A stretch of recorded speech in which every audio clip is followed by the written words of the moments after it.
Right, your mic's alive now, guys, so you're swearing. Okay. Unless you want.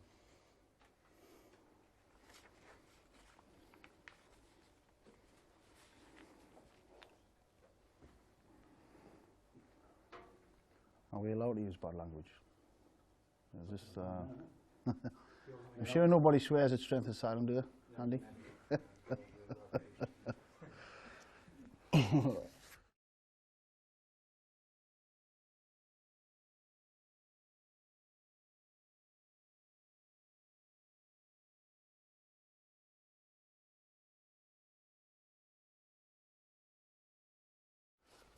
Live in 5, 4, 3, 2, 1. Okay, welcome to Strength Asylum.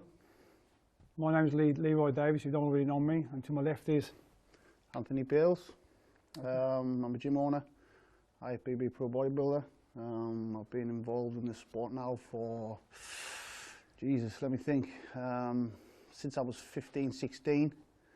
I'm 29 now, 39 coming up, so I'll let you guys do the maths.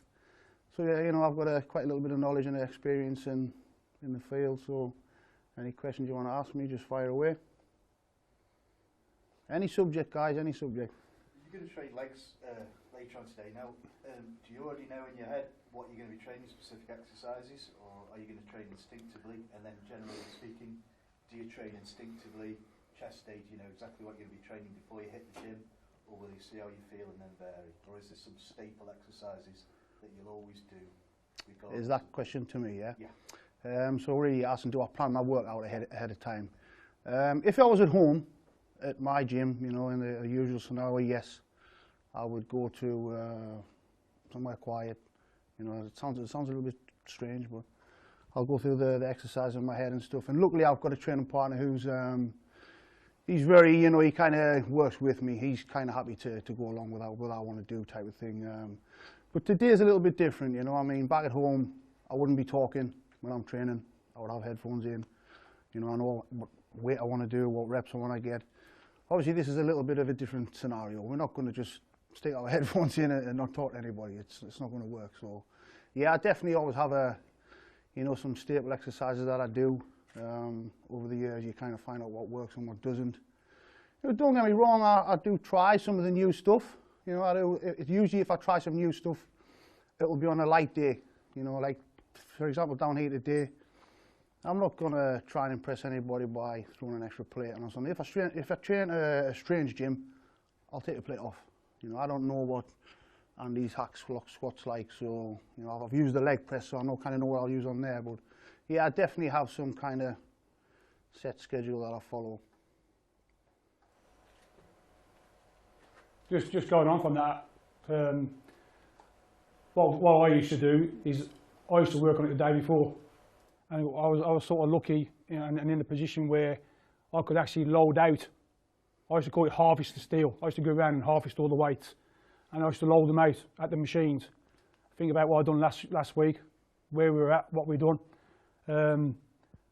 Go through the exercises, get it all set out, and then all through the night then there'll be a mixture of shitting myself and excitement because I know what's coming. So there's two different, you know, everybody I think plans their little workout on the way in. Even while you're driving in reality you're going through what you're going to do, what you're not going to do. If you land in the gym and obviously things change, you've got to adapt on the spot, haven't you? You've got to adapt to, especially if someone's using a machine that you want to use, you've got to adapt and go elsewhere. But I say we're looking and was in a position where we could pre-plan it, get them all loaded out, and then nobody would come down in the morning and then pinch our plates, because that just caused a war. You know, they were still there the following morning, and we just shoot. That also says, you know, when you're knackered, you come off the leg press after doing whatever you've done, 15 plates either side or whatever, you don't want to walk around looking for plates, do you? So if you're a training partner with someone doing a contest, you know, you got to look at that, look after them, make sure they're not walking around the gym looking for plates. That's your job until you're doing the show, and then you swap roles, don't you? That's a good question, that is. And the next. Go on. You said then that you were on about how you keep like a track of what you did and you like think of it in your head. Do you ever like keep track? Like, do you ever write stuff down or anything from what you've done? Have you ever done that? Do we write things down?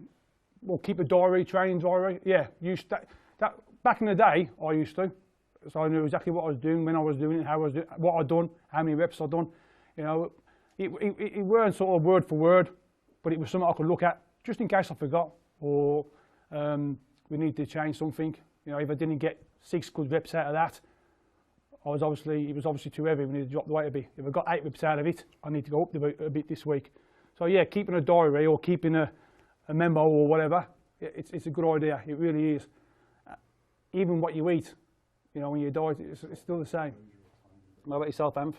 Yeah, I always keep kind of track of everything, to be fair. I mean, not so much the poundages nowadays because, you know, nowadays I can't squat what I used to due to some injuries and stuff, and some exercises I can't use weights what I used to be able to use. But yeah, I actually keep a daily journal, especially during contest prep. I'll fill it in on the night, so I'll say like how much cardio I've done that day, what I've eaten that day, and at the bottom I'll have like a summary as well, saying like how I felt that day, what have you, blah blah blah. And it's real handy because, you know, if you're doing a contest prep and you've got that full 20 weeks on a previous journal, and you're on your contest prep now, you can go back and see what point you were at 10 weeks out last time and what type of weights you were using, what you were eating, what your cardio was, like, are you ahead of schedule this time? So yeah, that's the main thing I think everybody kind of slacks on nowadays, other than the too much talking in the gym, is like not planning everything. I mean, I know we see kind of guys like Ronnie Coleman and Phil Heath like kind of laughing and shooting the breeze in the gym. But, you know, 99% of us don't have that genetic gift to be able to do that type of thing. And I honestly do believe if you plan things and, you know, like Leroy said, the night before you should be thinking about your workout. You should be, you know, if you just come in the gym and say, all right, what are we going to do today? I understand not everybody wants to be a bodybuilder and put on 10 pounds of muscle. That's fine. If you just come to the gym, you know, to have some chat with your friends and maybe just get a little bit fitter, that's fine. But if you generally want to build some muscle, I'm sure you'll all agree it's not an easy task. So if you're not planning ahead and trying to, you know, focus on and think about it, I think that's one of the areas that people do kind of lack nowadays, and it's mainly because of the whole, you know, my social media. You know, that's the thing. What's kind of, people are just drifting away from planning, and it's all kind of on the spot now. You know, that's my feeling. But definitely plan something. I can guarantee, if you sit the night before, think about what you're going to do the next day, get yourself psyched up before you come to the gym, you will have a better workout. I can guarantee it. But do that week in, week out, day in, day out, not just, tomorrow, you know. Like Leroy said, I'm training legs, man, I'm shitting my pants. It's like, I don't know, it's excitement. It usually starts on the morning, I think, shit, it's legs tonight. You know, what we're doing squats. You know, 600 pounds is heavy squat to me. I get on my back, it's, you know, you fail, you're going to hurt yourself. So it's kind of an anxiety and a excitement, and you got to get yourself motivated, man. Just going in with it.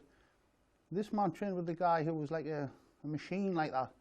You know, Dorian Yates, and look where it took him, you know. Average, I won't say average genetics, because he wouldn't have been Mr. Olympia if he was average genetics, but the whole planning aspect of everything kind of took him places that he maybe wouldn't have gotten. And it can take you places, you know. You mentioned injuries in the past, so squatting bits and pieces. I know at the minute you've had some elbow issues.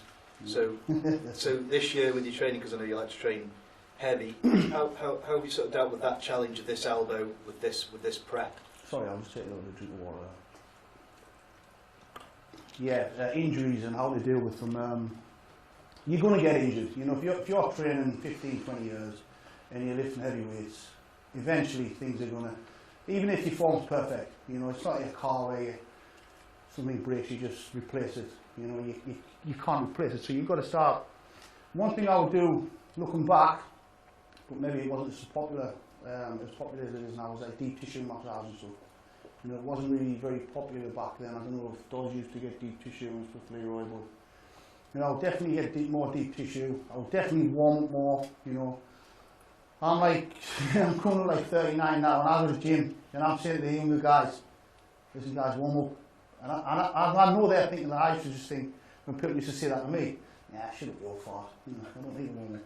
Seriously, warm up, get some physio, you know, even if it's once a month. But the working around the injuries, you just got to do your best, man. I mean, this elbow's been since last June, and sometimes it's your own fault, you know. Sometimes you put a little bit too much weight on the bar, but that's kind of the whole. You got to push forward, man. You got to try and take your body places it doesn't want to go. Unless you're extremely gifted, you can grow muscle training with light weights. I mean, I don't know. There's those guys, but for me, Leroy, do you think you have to move some heavy steel around? I'm just that way, Bill. I can't. I've touched on a very important subject there, warming up. We can't emphasise how important warming up is. You can't just come into the gym, whack 3 plates on a bar and expect to get 10 fucking reps out and walk away smiling. Yeah, I've seen so many people do it, and then they wonder why the chest pops. You've got to warm up, and again, it's regimental. You come in, you know exactly what machines you're doing, you know what body part you're doing, and you warm up on every machine you're going to use that day. Yeah, do a bit of stretch if you need to. Even when you finish, do a stretching. You'll get away with it for so long. When you're young, yeah, that's when you get away with it. You'll get away for so long, and then bang, and you'll find if one goes, another 2 will follow. That man there's nothing until he's had some problems with injuries. It's going to happen, especially if you, like Am said, you want to build good quality, dense tissue, muscle. You know, you got to train heavy, you got to train hard, and you got to take your body to hell and back. Okay, you're going to do that for a prolonged period, and if you don't look after yourself, someone's going to give. Okay, and then another very important thing is you got to listen to your body. Your body will tell you. Your body will tell you if an injury is on its way, and you've got to listen to it. You pick up a weight, and you feel a twinge, you put that weight back and you say, index, live to fight another day. Okay? We can all be the hero and then try and rep another fucking 10 reps out of it, and it will go. Something will happen. Okay? And what you're going to do for the rest of, for 6 weeks or even 6 months, you'll just be regretting what you've done. So listen to your body. If you had a bad night's sleep, and you think of training first thing in the morning, it's not going to happen. If you haven't had your good 8 to 10 hours sleep, you're not going to train 100% the following morning. If you have a restless night, that's going to be the same. Yeah? Listen to it. It will tell you what's happening. I totally agree with Leroy, but you guys will know the same here. Sometimes this kind of gets ahead of you and you think, I'll be fine. There's a little story behind the first time I trained with Leroy, actually, back in 2012. I actually injured the leg 2 weeks before we trained together. I popped my IT band that went at the bottom. I think it had like something like 5.5 plates on the squat, which is heavy. It's not so super heavy. You guys have got Eddie Hall, you could squat like 50 plates. I'm just saying the weight, like, that's heavy for me. And it went at the bottom of the 3rd rep, and I came back and I felt like a tearing feeling. And but that's fine, you know, just a little twinge. And I got some physio on it, and it ended up I strained my IT band. It wasn't anything serious at all. And then a couple of days later, I'm sure you know Giles Thomas, who used to work for MD and Flex and stuff. He called me and said, listen, Anth, we're doing a series for MD called, I think it was Temple Uncut or something. It was basically just training at Temple Gym. No talking, nothing, just raw training, which I like, you know what I mean? Nobody understands what I say anyway, so I hope you guys can understand what I'm saying. Just nodding small. So, like, I'm thinking, shit, because he said, do you want to train with Leroy? And I was like, well, is that a trick question or what? You know, I watched Blood and Guts like 55,000 times since I was like 16 or something or whatever. And I really didn't want to cancel and say no, so I had a word with my physio and she said, listen, you know, if you take it easy, yeah, go ahead, but take it easy, you know, but it's just, it wasn't going to happen. So we did some leg extension. I still remember now, we did some leg extension, and I felt like, shit, you know, my leg doesn't feel so great. And again, before the world, Leroy had said, listen, it was the first time we met, wasn't it, actually? It was, yeah. And he said, listen, have you got any injuries you need to know about? And I was like, no, I'm fine. And I didn't want to sound like a pussy. And he said, I'm fine, you know. And I was warming up on the Cybex leg press. Again, like poundages that I knew I could do very easily. I wasn't trying to impress anybody. And I just felt like a kind of a hot feeling on my left leg again. So I just assumed it was the IT band, which wasn't super serious. And I said to Leroy, I racked it. The video might still be online actually. And I said, listen, the leg doesn't feel right. But foolishly, because I thought it was the IT man, I went on and did some light hack squats, and we did heavy hamstrings, didn't we? And I remember walking back to the train station, and the legs started to kind of feel a bit wobbly and started to go. And what I'd done was I'd torn the vastus lateralis. It wasn't a full rupture, it didn't come off, the tendon didn't come off, but I've got like a tear in there now. So that's just a story, like, you know, like Leroy says, you know, sometimes you get the circumstances where you really just want to, but you man, be smart, man, because that could have, if I'd have ruptured it, that would have been game over, you know. Like 2012 was the year I managed to nab the pro card, so that could have been gone, you know. But I was lucky, touch wood, and I am a lot smarter now, even though I'm strapped up and stuff. That's just getting older. Okay, anybody else? You mentioned, sorry, it's me again. You mentioned that you used to look up to Dorian, obviously. But Who's he saying that? Pardon? Who's he saying that? Either of you, really. But I was wondering, are there any? Well, I'll say answer. As you're a pro, obviously, are there any current bodybuilders that you look up to that you try and learn off? Yeah, I'm a big fan of Flex Lewis. Not just for his physique, you know, he's all out on the sport and his personality. He's just such a nice guy, and he's a real hard grafter, you know, and I really appreciate that. That's why I like Dorian, you know. There's lots of physiques I admire, but there's always got to be something a little bit else about them, that, you know, that kind of. So yeah, Flex is one of them. Jose, I like Jose Raymond. I'll speak to Jose now again. Get to repeat questions. Yeah, sorry, we didn't repeat that one. Actually, he asked me a question. The guys online one of the asked, who do I look to in the current pro scene? Yeah, again, like I said, Flex Lewis, Jose because how can I put Jose? Obviously his physique's fantastic. You know, classic champion, second at the Olympia 212, but he just kind of knows how to relax as well. You know, I think nowadays, don't get me wrong, I'm all serious and all business when it comes down to the bodybuilding and diet and stuff, but he does know how to relax, and he does know how to have a little bit of fun. But you know, when it's game time, he grinds, you know, he grabs. So that's what I like about him. He knows when to switch on and switch off. You know, some bodybuilders are so serious all the time. It's like, come on, man, you can crack a smile now and again. You can still do your diet and crack a smile.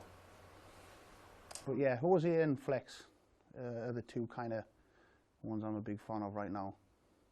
Leroy, I mean, do you follow the scene much nowadays? We'll get Leroy started on the current scene or not? Okay. This could be interesting. Oh, I'm a dinosaur. I'll keep referring back in the day, which is the 90s for me. Okay, and in the 90s, the bodybuilding community was smaller, a lot smaller, and we all got on. You know, regardless of what the magazine says, you know, even little fucking Sean Ray, we got on with him. You know, we did. We did. Really? And the atmosphere was brilliant.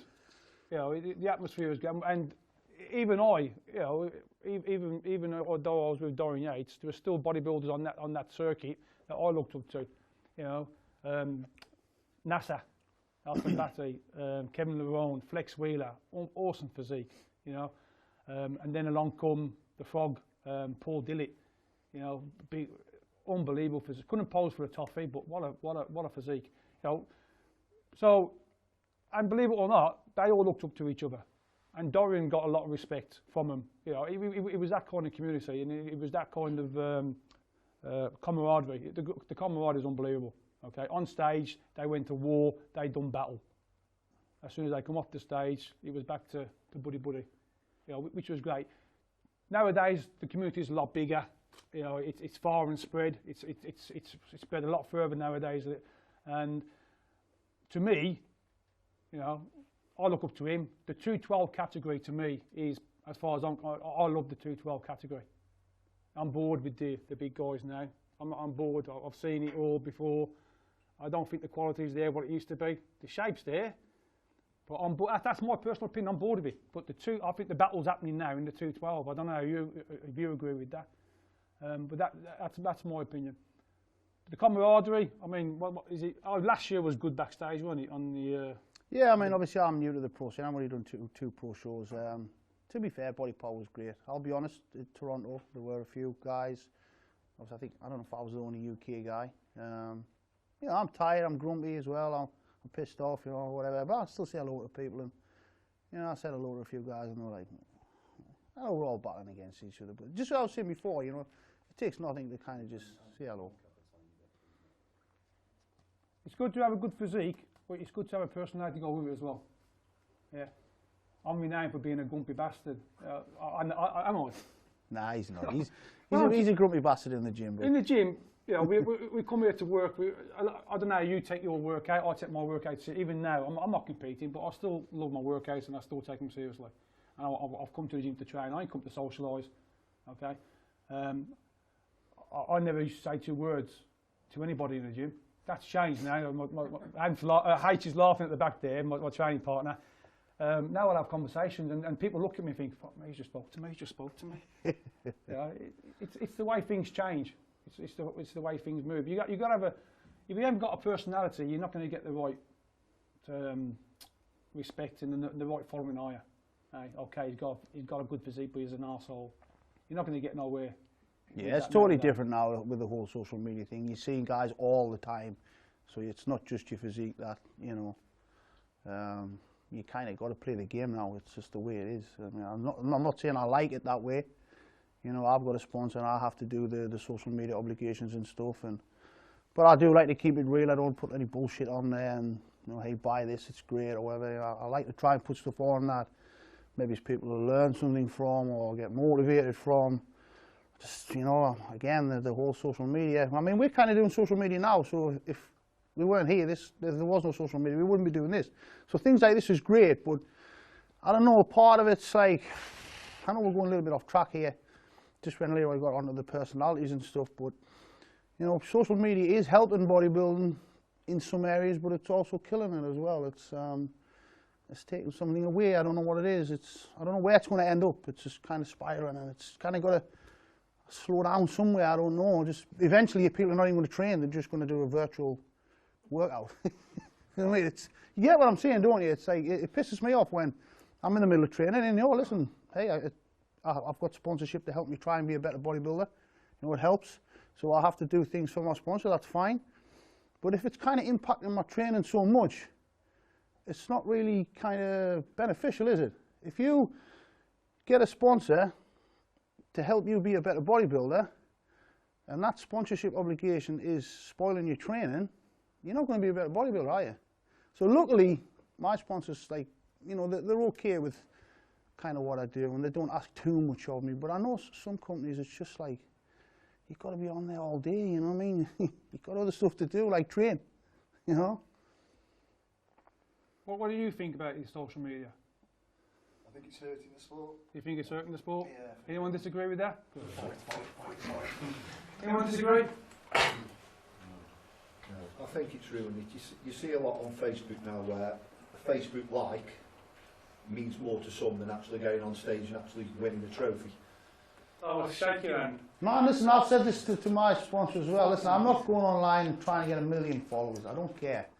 I would rather have 500 followers who actually learn something and gain something. If you want to play that game, there is ways you can get your followers up, miles up there. Do you know what I mean? Do stupid shit. You'll, like people squatting and getting kicked in the stomach and stuff. And you know the videos I'm talking about. I saw some guys doing squats on a skateboard. You know, if that's what's motivating people now, I'm still watching Blood and Guts. You know, on YouTube. Maybe I'm just old-fashioned and boring or whatever, but you know, don't get me wrong, there is some good stuff on there, but 90% of it's just rubbish, you know. And you got guys like you say, someone with a really good physique, and then you got this crazy loon doing all these mad stuff with 20 million followers. And I mean, Leroy, you've got a question down there. I think it was about Rich Piana. Yeah, hold on, let me read it out. Leroy Anth. It's just Rich and Piana. Got Rich Piana. Do you know what? I met Rich back in. It's a question like basically, what do you think of Rich Piana? You know, I don't know the guy. I've met him a couple of times at. Andy asked this question. I met him a couple of times at the Arnold Classic, and a real nice guy, you know, nothing to say bad about him.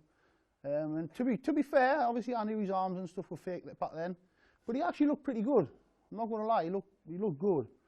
Now it's, I don't know if you agree, it's starting to get a little bit funky and a bit weird, and I don't know, the videos about your testicles and stuff, and this is what I'm saying, it's, no disrespect to Rich, he's a smart guy and he's making a lot of money out of it.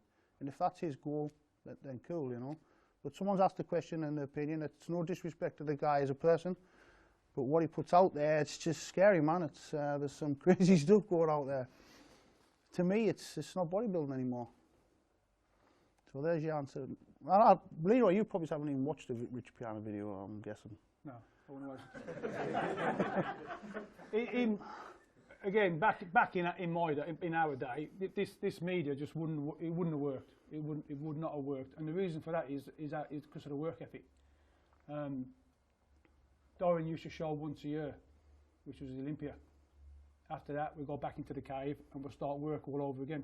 And that was probably a week after. You know, we'd do the Olympia, might do a Grand Prix, do a couple of guest posing, guest spots, and then back to England, back to Temple, back to work. The Americans couldn't believe that. They thought we took three months. I mean, they were used to taking 3 months out. You had the likes of Flex and Sean and Kevin. After Olympia, they'd go on holiday. They'd chill for 3 months. What would happen in them 3 months is whatever they gained over the 8 months of getting ready for Olympia, they lost. Well, not well. He sort of deflated a bit. And then suddenly they look at the watch and, oh, man, it's time to get ready again. And they get ready and they come on stage, and you would hardly ever see a difference on some of them. And then when they ask the question, you know, where are you going, lad? We say, oh, we're going back to work. What? You don't have time off? No, we don't have time off. We're going back to work. And then they got into that work ethic then, and they started to get serious, you know, and they changed, and that's where you started seeing things change, and that's where you see all people start catching up with us. Well, not say us, with Dorian. That was basically the end of the 90s, wasn't it? People started kind of started grinding you around. So there weren't time for this social media. Seriously, when you're in the gym, you're there for an hour and 10 minutes max, and that's 10 minutes warming up and stretching, by the way, before I had that in. You work there, your hour, there's no word said, just the odd grunt, bit of encouragement. We're not there to talk, and then out the gym and we go home to our families. That was it. Not a rep or set, and then, you know, we didn't have time. It wouldn't have worked then. It would not have worked. However, unfortunately, it's got to work. It's got to work nowadays because of what's behind it, and you know. Yeah, you can't be that bodybuilder anymore. Unfortunately, it just things change, and like you can't be the shadow no more. You can't come out once a year to show your fans what you built. You know, at the end of the day, 99% of them fans, they seen the end result. You know, it's like yourselves, those who compete. When you walk out on stage, 90% of that audience see that end result. They don't know what you've gone through. They've not experienced your diet, your fucking periods, your tizzy twats and whatever else you put yourself through in your family. They don't see that. They don't experience it. They see what you created and what you're showing on that stage. Yeah. So. I used to be excited for the Olympia because, like you see, you didn't really see anybody all year, you know. But now you see everybody every day. This is one of the reasons why. This is why we're doing this online. You know, like people aren't showing up to seminars in person and stuff. It's just because it's totally changed. You know, people are not really bothered about shaking someone's hand. And yeah, I had a seminar about my place a couple of months back. We had Chris Aceto and Sean Roden. You know, we didn't get a very good turnout. If I was a young kid, I'd be running to that gym. I mean, we had Leroy and Dorian, the first seminar they ever did. It was free. I didn't charge anybody. We had a very poor turnout. I don't get it, you know. It's just the way it is now. I'm not going to keep ranting on about social media and the way it is now, because I sound like a very boring fart. But do you want to come in?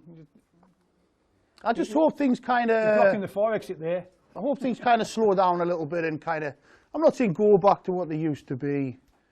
We'll kind of get back to working hard and not so much kind of, like you say, selfies and stuff. And I'll just have to take one now, sorry, hold on. No, it is, you do have to do it, but there's kind of a cut-off type of line somewhere, you know. As you're competing, last Leroy, the question: what do you think about the current quality of judging? Fucking shit. Are you going to put that out? Right, no. Right, I can talk to you all day. I've experienced it firsthand. Right, and You'll have to tell me about the judging here, Leroy. You can get that back at home. We're discussing the judging here for you guys watching online. yeah, we're going to discuss the judging, what I think of the judging. There's a lot of judges, they're sort of past their sell-by date, to put it politely. There's a lot of young lads that could come up and do a better job.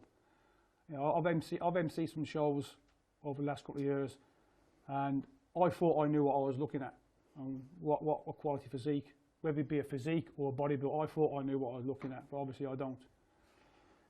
I've had the lad in the show. He'd gone and asked the judge what the problem was, and he told him one thing.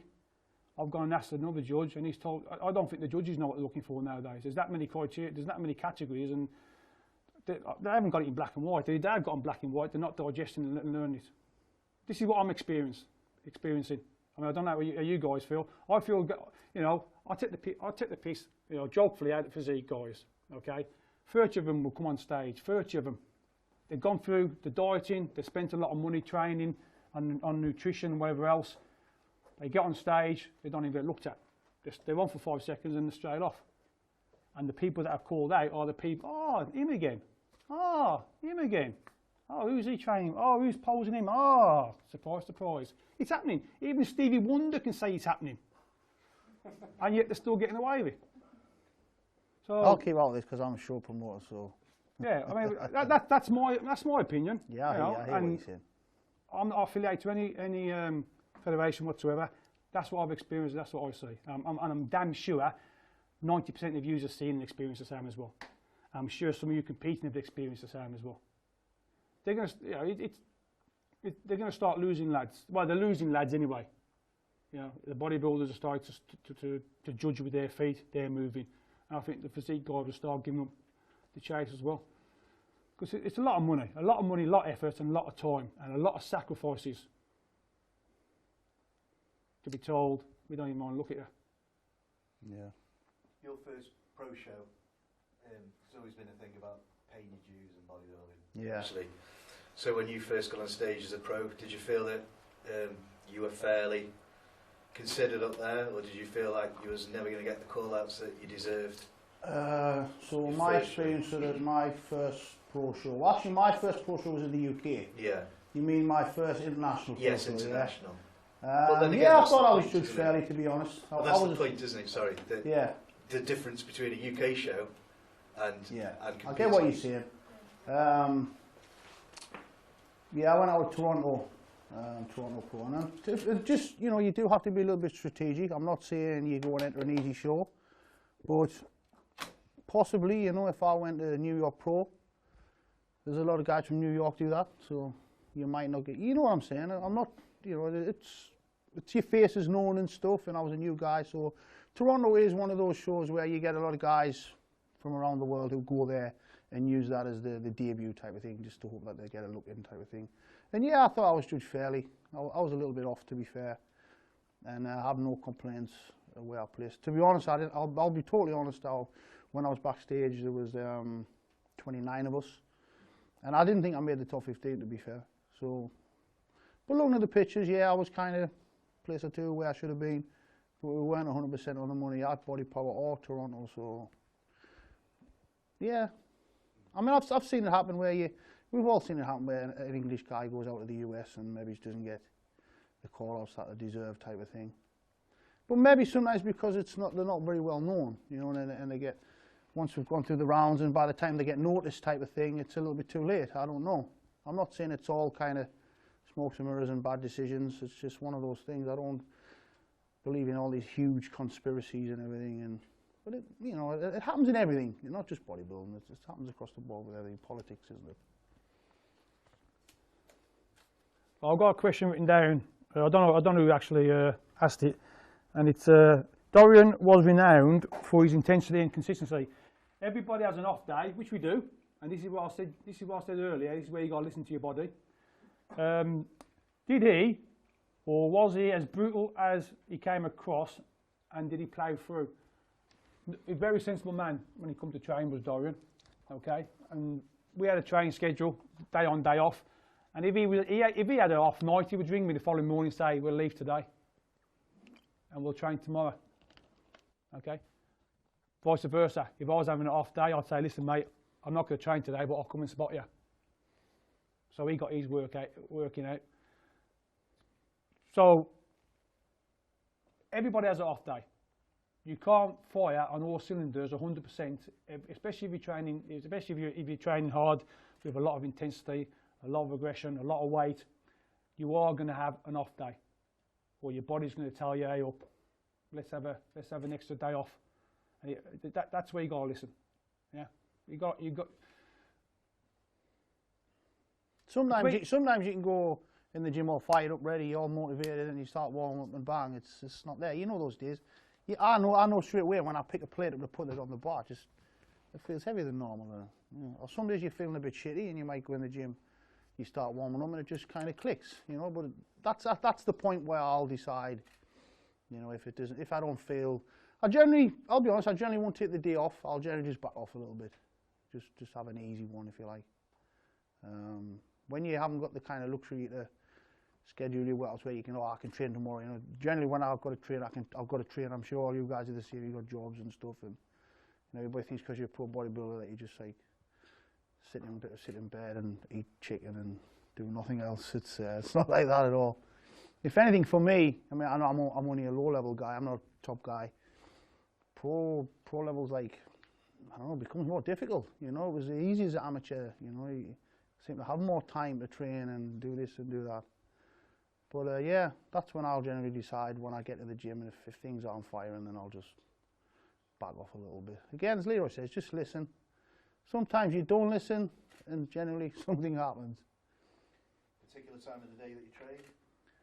Particular time of the day I train, I always train it in the evenings. I've tried different times, you know, obviously when you're travelling and stuff, and I just always seem to have a crap workout.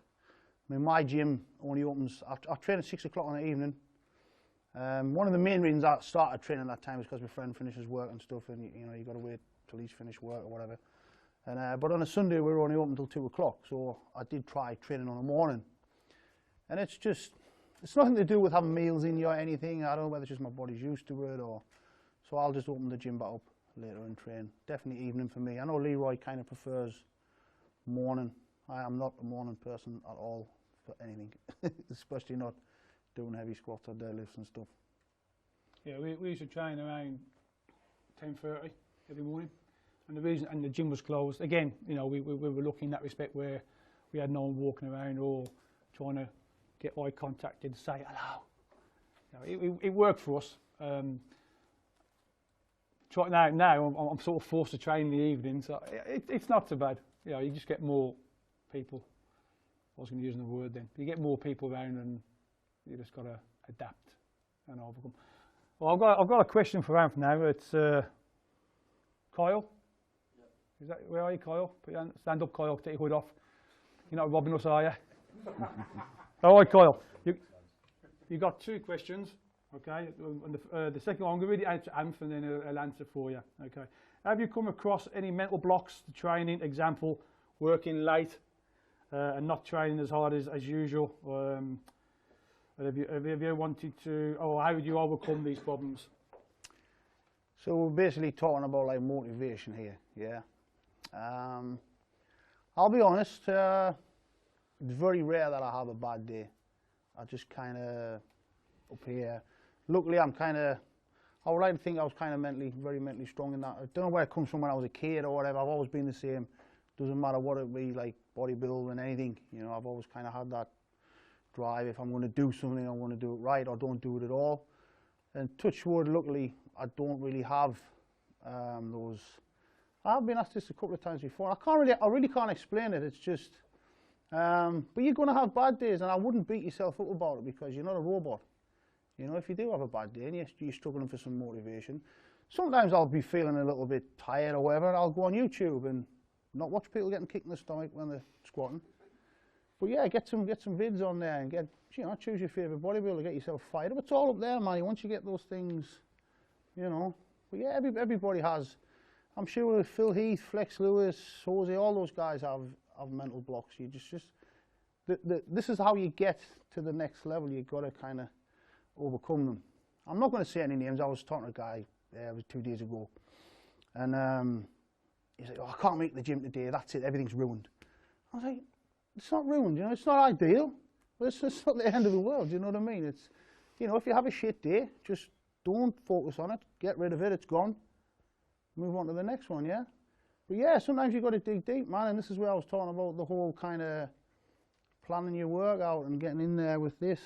You know, you'll definitely be more motivated if you plan ahead and visualize stuff. I'm not going to try and get all spiritual here and everything and all that type of stuff. But yeah, definitely get your head in the game that way, and you'll definitely push forward. I think James had some questions from some viewers online. Question from Walter Cole. What's your opinion on pre-exhaustion? I'll let Leroy choose this one, answer this one. What's your opinion on pre-exhaustion? Because I know he's going to pre-exhaust the shit out of me on leg extension today before we want a leg press. So yeah, pre-exhaustion. I use it. I use it a lot, especially with training legs, especially for training the big body parts, your legs, your back. Okay, and the idea of that is you flush, get the blood in there, warm it up, make sure it's warm and ready 100%, not 80, 90%. It's got to, them big body work parts that you're going to hammer. You're going to make sure they're worked up, they're ready, they're hot, they're full of blood, ready to go. How do you do it? Pre-exhaust. You just batter it. You batter your first set. You'll see an example of pre-exhaust when we do legs. It's not nice. Okay, you can feel the hurt coming. You just got to go through. Get through your pre-exhaust and touch wood. I'll touch these. Yeah, you get through your pre-exhaust. Touch wood. The rest of the workout will flow. It won't be nice, but it'll flow. Okay. Less injuries. yeah, definitely on that one. That's when you're on about the presses and stuff. Like, I pre-exhaust most stuff now because as you get stronger, you know, your power just go up and up and up. You know, one of the basic principles of bodybuilding is progressive overload. You know, people seem to forget that, but there's only so many. You know, you get at 400 pounds, 500 pounds, 600 pounds, 700 pounds, things start to snap. You know, things start to give way. So if I do a movement where, you know, pre-exhaustion is an isolation movement first, followed by a compound movement. So if I do the lighter movement first, the laterals, you know, I'm not going to be using 200-pound dumbbells on laterals. I'm going to maybe knock 10 kilos from the presses, and I'm still going to get the benefit from the presses by using a little bit less weight. You know, if you do your flies before your bench, you know, your ego's going to take a little bit of a belt, but it's in the long run, especially in the later years when you're strong, or, you know, your strength's up there, because there's only so, you can't just keep getting stronger and stronger and stronger and stronger. It's just something's going to give. So you need to try and find ways of getting getting more out of less weight, but trying to, you get what I'm saying, don't you? Yeah, it's just, you know, like, so if I was doing, and I haven't shoulder pressed first for like a year, so I thought, yeah, we'll do some shoulder presses first. Did some shoulder presses first, obviously working in the 8 rep range, had to put some extra weight on. Next day, got up, couldn't brush my teeth and everything, was just killing, you know. And that's probably why, because I wasn't smart, you know. We all still do it. We all push. But yeah, pre-exhaust is a real good method to use. I don't think it's very good for a beginner, to be fair. You know, I think you should just stick to the basics and stuff.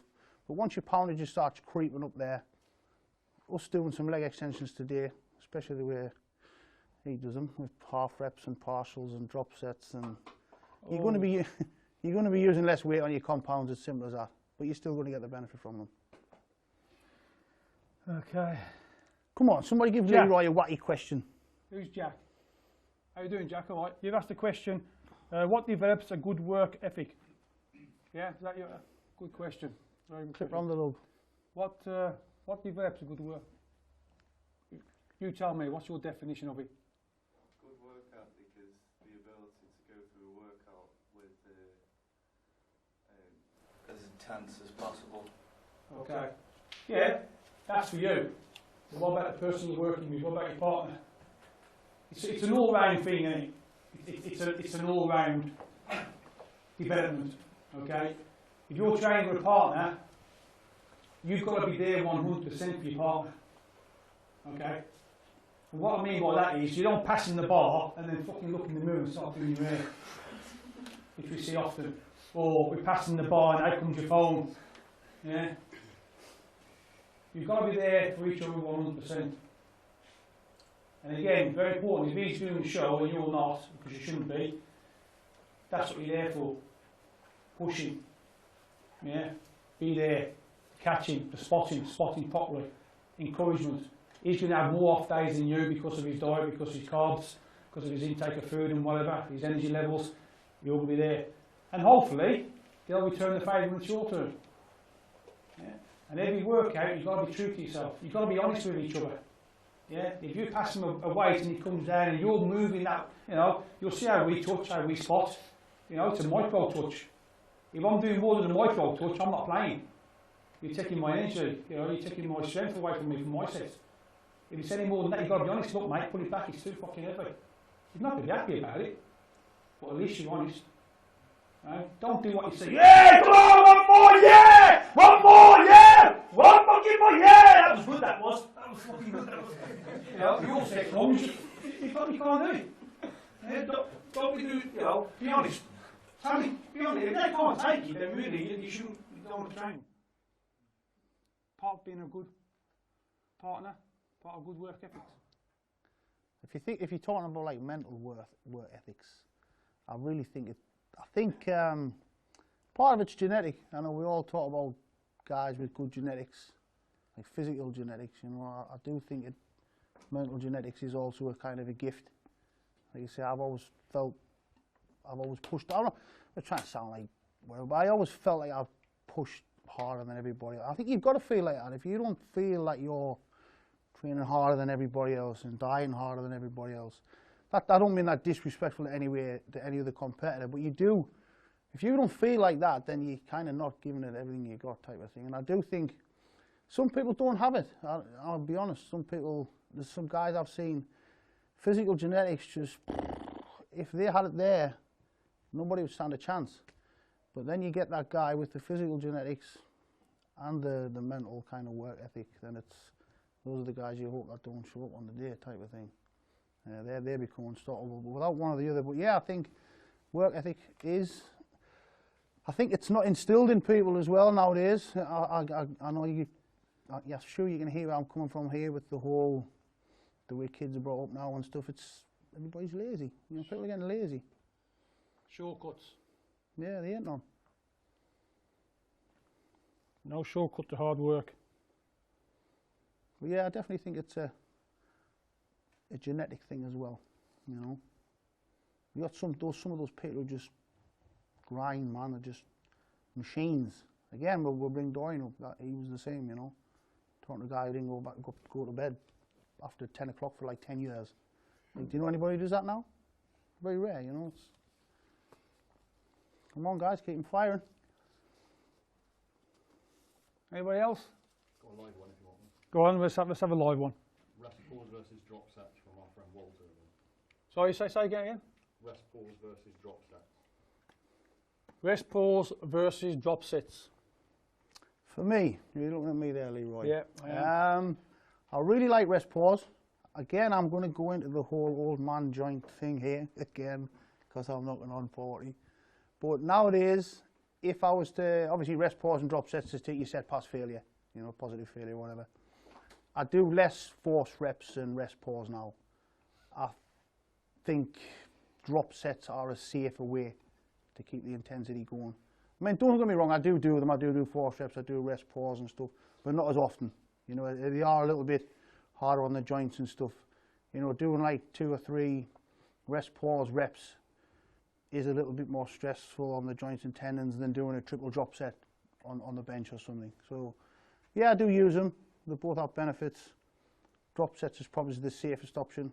Usually guys who are coach who are coming up to shows and stuff, even the younger guys, I'll tell them to kind of drop the rest pause and drop set, force reps out and do drop sets. You know, it's just a safer kind of option to keep you pushing past failure type of thing. Leroy likes his force reps a little bit. Yeah, force reps. If you do more than 2 force reps at the end of your set, then you haven't done. It's too light. You're not doing enough on your set itself. And same with your negatives. But as Anth said, it does put a lot of stress on your joints. So obviously you're not going to do them week in, week out. You incorporate them every now and then. As what I call a shocker. It's just shock. We're going to do a shock set today, or shock exercise, and what does that mean, shock? And afterwards, fuck, you know, I know what you mean now. You know, you introduce it every now and then, and it does. The drop sets, drop sets, they sort of prolong your life. Your muscle life and whatever. So, and again, you'll see them when we're doing the workout itself. You'll see we will do a couple of force reps, and then we'll do the drop sets. Once you get over 30, start doing drop sets. Yeah, you got to sign up to it once you go over 30. Hands up, anybody. Hands up, all those over 30. Yeah, come on, be honest. Come on. Yeah. Do you feel over 30? Yeah. Who does? Who does? Yes. See ya. Say again? When I first wake up, I do. Oh yeah, the first 20 steps. Yeah. After that, I'm 19. Yeah. You know what I mean? The first 20 steps, we all trying to piss for England. After that's finished, I'm 19. I am. Yeah. Those are sort of knocking on. We're getting more out of this. Okay. Any more questions from you guys? What do you think about intra-workout drinks? Sorry, say again? Intra-workout drinks. Intra-workout drinks. I know Leroy doesn't do intra-workout drinks. My opinion on intra-workout drinks, I don't do them. It's killed, isn't it? Yeah. You'll know one of the reasons why, because I'm type 1 diabetic. So I would have thought that was a reason to use it. No, I don't use it because I don't feel like I can get a proper post-prandial reading afterwards type of thing. Like, it's not accurate, but for the reason I'm not going to go into the whole diabetes thing here because of that, because obviously most of you guys aren't diabetic, but I just don't see the reason. I've seen guys like 200 pounds drinking 200 grams of carbs during training. I just think you don't need 200 grams of carbs. I know everybody says it helps you recover faster and everything, and I'll have a small amount of carbs before and a little bit more after. Small amount of carbs just before the workout, just to keep your blood sugars up. You know, pounding massive amounts of carbs down before your training session isn't going to give you superhuman energy. It's kind of the food you ate the day before anyway. You know, you just need a little bit of, if anything, in my opinion, too many carbs before your training can like increase like serotonin and stuff, and you can actually impact your performance a little bit. You know, you're not an endurance runner. You're not trying to run 10 miles or something. Weight training should be a short burst of effort. And I'm not going to get the whole studies thing, but I've seen studies say that an average 220-pound guy only uses something like 50 grams of glucose or glycogen for a heavy session. And again, I'm going to go old school here again. I have tried it, don't get me wrong. I do try new things and, you know, kind of mess with my blood sugars and stuff. I didn't feel any benefit from it. The guys back in the day, they didn't used to do all this crazy stuff, and, you know, they did all right.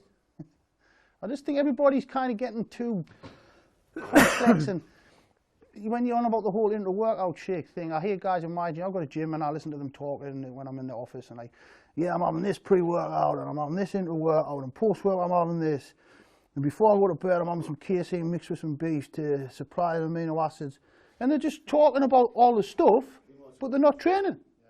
They're like, all that stuff doesn't matter if you're not training hard. It just, I'm very basic, you know, because it works. Don't get me wrong, I'm all for advancements and new studies and stuff, because even the basics was an advancement from nothing type of thing.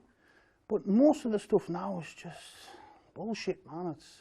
I don't see the improvements that people are claiming from all these weird shakes and stuff. Don't get me wrong, I like my pre-workout shake. You know, I have some cyclodextrin when I'm finished, but not 500 grams of it. So what did you guys used to have, Leroy? Full of coffee or something? Yeah. Don't get me wrong, I like supplements, but I think it's just getting a bit too stupid. And people are talking about all the supplements they're taking, but they're forgetting the main component, which is this bit. You know, talk about when you're finished, you know. I hear people in the middle of some leg presses saying, yeah, I'm some amino. Wait, I finished training, I'm gonna have this. I'm thinking, just train, please, just train hard, and then talk about after, you know. If you think of this sport as a chain, okay, we've got 4 links to the chain. In the 90s, obviously, there were supplements around, but they were nowhere near as advanced and as many as there are today, okay? So we were sort of limited, but they were good. It's very rare you come across a crap supplement. They were good. I mean, today, you know, I use what I use what I trust, and what I take, you can put on the back of a stamp with my name and address and qualifications. I take that little, okay? I rely on the 4 links. The first one is my training, okay?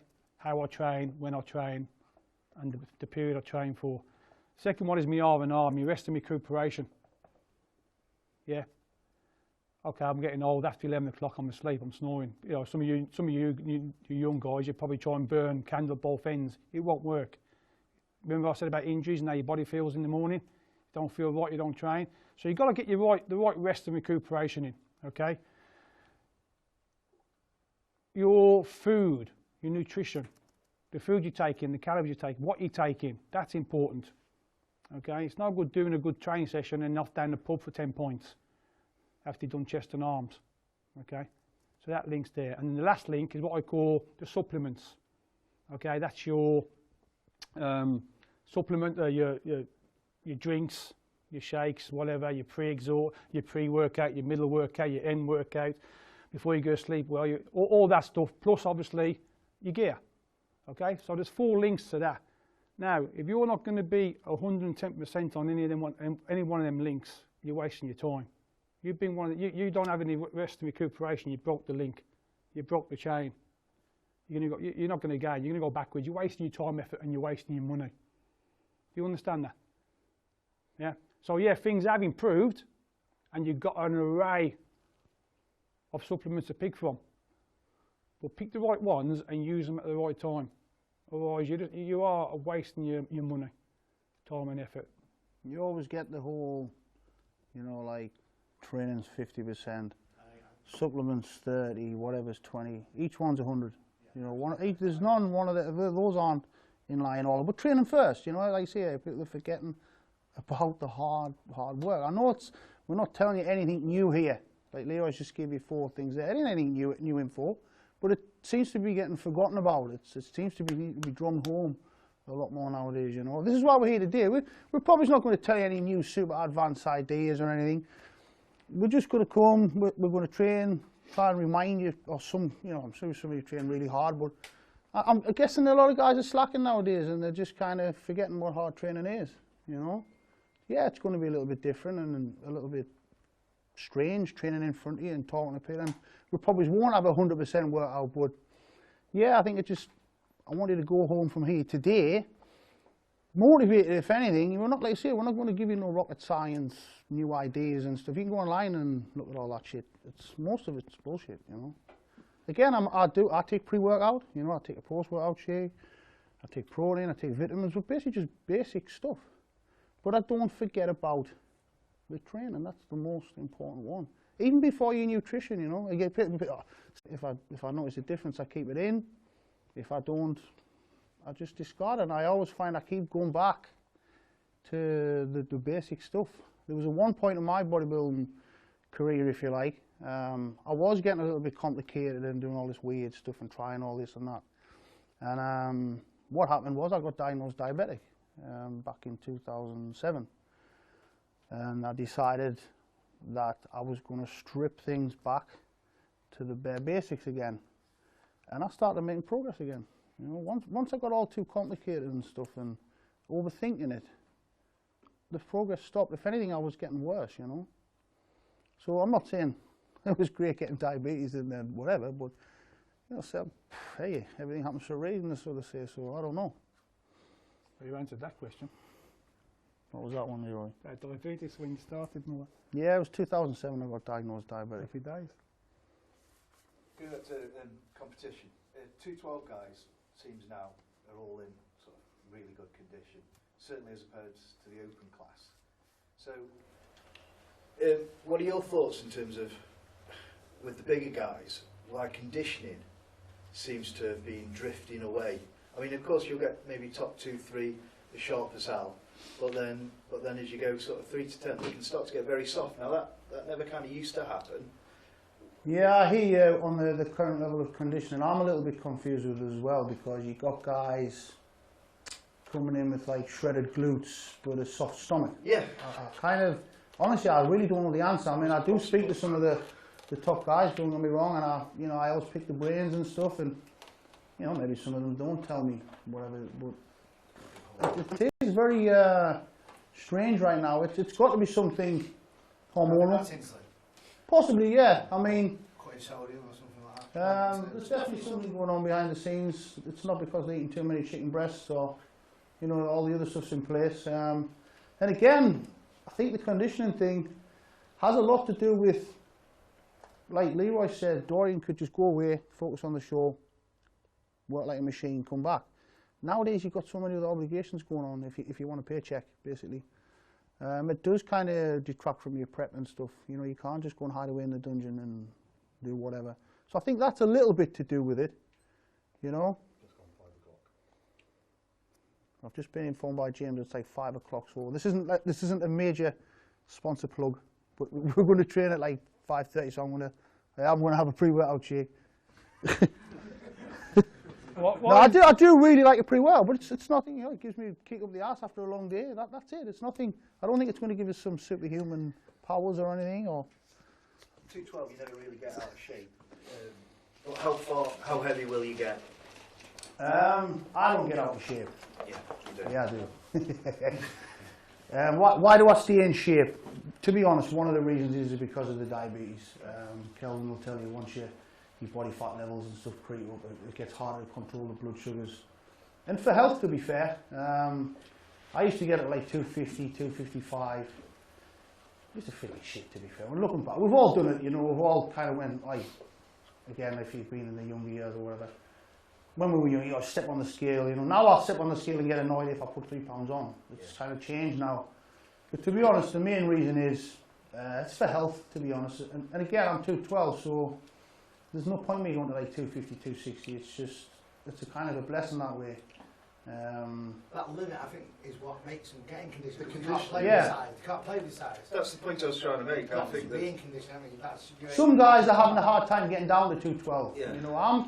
I'm in a little sticky position because I think I'm something like just over 5'6". I'm maybe an inch too tall for that class, but I'm a little inch or two too short for the open. So, you've got guys like Jose, who's 4'9", sorry, 4'3", sorry Jose. Sorry, actually he's 3'2". And he's huge, he's thick as shit, you know what I mean? He's like a brick. You got Flex, 5'5", 5'4". I'm just a little shade taller, and obviously more handsome than Jose as well. Nah, sorry, I'll give Jose a shout because he's having some leg problems at the moment, and hang in, man, you'll get there. Nah, yeah, 212, like I say, a lot of the guys are struggling to get down, so they've got no choice but to keep the body weight down. I mean, Flex told me last year that he was eating something like 100 grams of protein a day to lose some muscle. Lose some muscle? Anybody else need to lose muscle to get into the class? But yeah, I think that... Answer that question again. And I'm like Leroy, I'm a big fan of the 212. Not because I'm a 212 guy, that class is a blessing for me. I just think that's why the conditioning is so much better. So Yeah. the open class are just... The open guys are getting too caught up with the whole body weight thing. I think we all know that Kai Green looks better when he's lighter. We all know that Phil looks better when he's lighter. And I really don't understand who they kind of got around them. I know if it was me, I would say, listen, Kai, come on. You lose 15 pounds. You're going to get this. I really don't know what's going on in that kind of circle. To everybody else, it's obvious. Saw a picture of Phil at about 205 on his first pro shot. He looked better. Yeah. But again, is it the judging to be blamed? Because I'll give you an example. Jay Cutler, when he was coming in smaller, he wasn't placing. When he got bigger, his waist got thicker, everything got thicker. That's because everyone's chasing Ronnie down there. Yeah, but he got rewarded for it, Ronnie got rewarded when he got bigger. So they keep saying that they're going to penalise the guys for coming in this way or that way, but it doesn't seem to be happening. So, right, we've got a live question coming in. I'll let Leroy get this one. So an live question? Yeah, that's all. Testosterone boosters. That's yours, Anth. Oh. Testosterone boosters. Leroy doesn't really take any supplements. He's just. Oh, you got no testosterone left, have most of them don't work, to be fair. We all know this. Most of them are a load of crap. There is a little bit of study. I've tried them all, like Tribulis and all the stuff. And the one that I found that I did think was okay, and I did feel something from it, was D-aspartic acid. It has to be quite high dose. You know, if you get a testosterone booster as well, you've got to make sure that it's at like a clinical dose. So let's say they've done studies on, I don't know, 10 grams of D-aspartic acid raises your testosterone by 15%. And you'll get a supplement with a proprietary blend in it, and it won't list how much is there. And they've literally got like hardly anything in there. That's kind of what you've got to be careful with. But the one I found that I did feel some benefit from was high dose D-aspartic acid. And I'm not just saying this, my sponsor does do it. That isn't it. I didn't fire that question here. They do a product that has got a high dose test free. Honestly, off the top of my head, I don't know what the clinical, but if you go online, check the studies. Some things do actually have studies to back them up. Yeah. Like one of them's creatine monohydrate. It is proven to work on paper and in the gym. You know, D-aspartic acid is, I'm pretty sure there's studies on that's proven to raise testosterone. I can't remember the actual kind of dose off the top of my head, but it'll be, Google it. Everything's on Google. Rob Mason. How you doing, Rob? Okay, 2 questions. He's already answered the first one, hasn't he? There you go. Well, the second one is, having trained with Dorian Yates, do you think he's hit low volume training, or is optional to everyone, or is it just for him? Well, what I mean, Mike, is did it just suit him really well, or do you think it's the best way for everyone to train? It's not going to suit everyone, all right? And one reason. I know why. I knew you were going to say that. It hurts. You know, I will back this up. I've had pros come to train with me, and I've never changed my way of training. It's been the same day in, day out. I've never changed. You know, my option is, it's not broken, don't fix it. Simple as that. Sorry, guys. And they've loved the training, but it's not for them because it fucking hurts. You know, they can't go through life hurting. They want to improve, and like Am said earlier, you know, it's the mentality of them. They want to improve, and they think there's a shortcut to it. There's no shortcut, believe me. There's no shortcut to it. It's hard work. It's got to be hard work. Even if you're genetically gifted, you still got to put that hard work in. So does it suit everybody? No. Unless you've got that work ethic, that attitude, the right attitude, where I'm going to the gym, I'm going to hurt myself, I'm going to train hard, but I'm going to enjoy it. My partner's going to do the same. We're going to come out. Yet tomorrow I'm going to be hurting, the day after, and I'll go back again. And you've got to do that day in, day out. And you would need a training partner as well. Yeah. You need a good, yeah. It's like, again, you need someone that's going to be there to be honest with you and is going to spot you the way he should be spotting you. In other words, you're doing the work yourself, not the spotter, not the partner. And vice versa, you do exactly the same to him. Yeah. And when you're forced to, yeah, I'm very vocal. You'll hear that, okay? I am very vocal. That's the way I motivate. But you don't have to shout and scream, okay? It's not about, that's just my way. You know, I'm in the gym sometimes and someone's over fucking shouting me in the corner. You know. That's hard to do. It is. And I look and I have a look at what they're doing. I'm thinking, why is he screaming like that? The guy's not even, you know, he's got one plate on the bar. Maybe it's because you're there and they see you as a What it is. Listen, honestly, I hear this all the time, right? I hear the guys in my gym, and I've got to see it. I'll see it to the right. I'll say, oh, there's someone trying to do what it is. Yeah. And I've said this before, when you're kissing his ass, you know, because he's here. When you hear him, it's genuine. You can tell it's genuine. It's not some bullshit. Look at me, shout at somebody. You can tell he's fucking in there with you, man. He wants to get the best out of you. He's not just doing it for effect. Or I don't know if you've ever seen Dennis James, Back to Basics. Yeah. You see the guy on there? If I was training with him, I would just set him on fire. It's just making a noise for making a noise sake. It's not passion or it's not motivation. It's just being stupid. He was trying to be. He was trying to be Leroy Davis. But I'll just finish the one where you asked about the HIT method. Do you mean like the versus volume and stuff? Yeah. What I will say is, I've worked in a gym for 3-4 years. I've owned a gym for 13 years. The 20 set Arnold Schwarzenegger route works for very little people. You'll see them, and you'll see them coming in every day. You know, they make very little progress. You know, for most people, less is more.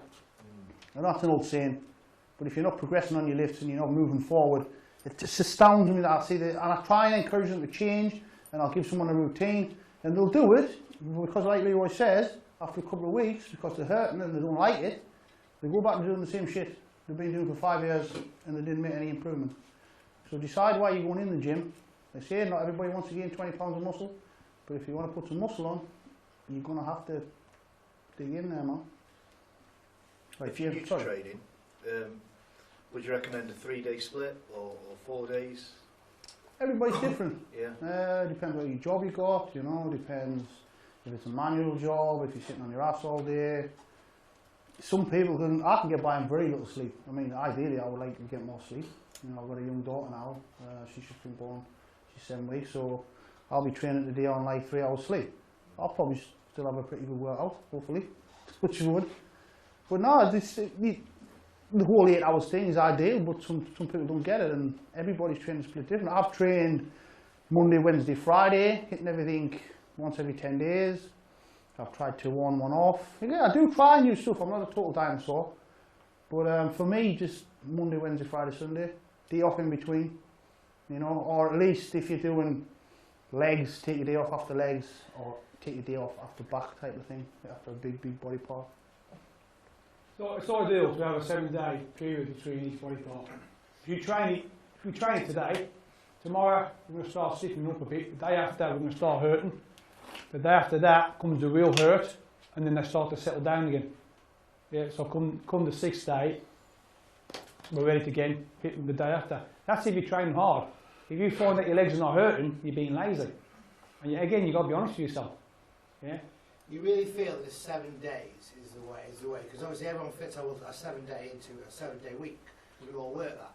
Do you really think that's optimum, or do you think it would be 6 or 8 if there actually was 6 or 8 days in a week? No. Working your workout, split your workout as Andrew says, Sunday, Monday, Wednesday, Friday. So you're working 4 days, yeah, and you're working the same body part on each day. So it works out literally 7 days.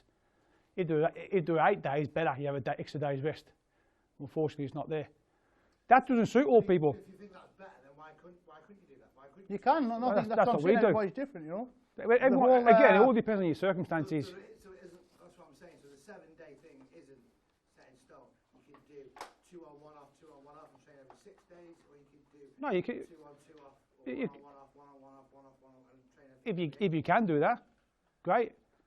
To be honest, the ideal is 1 on, 1 off.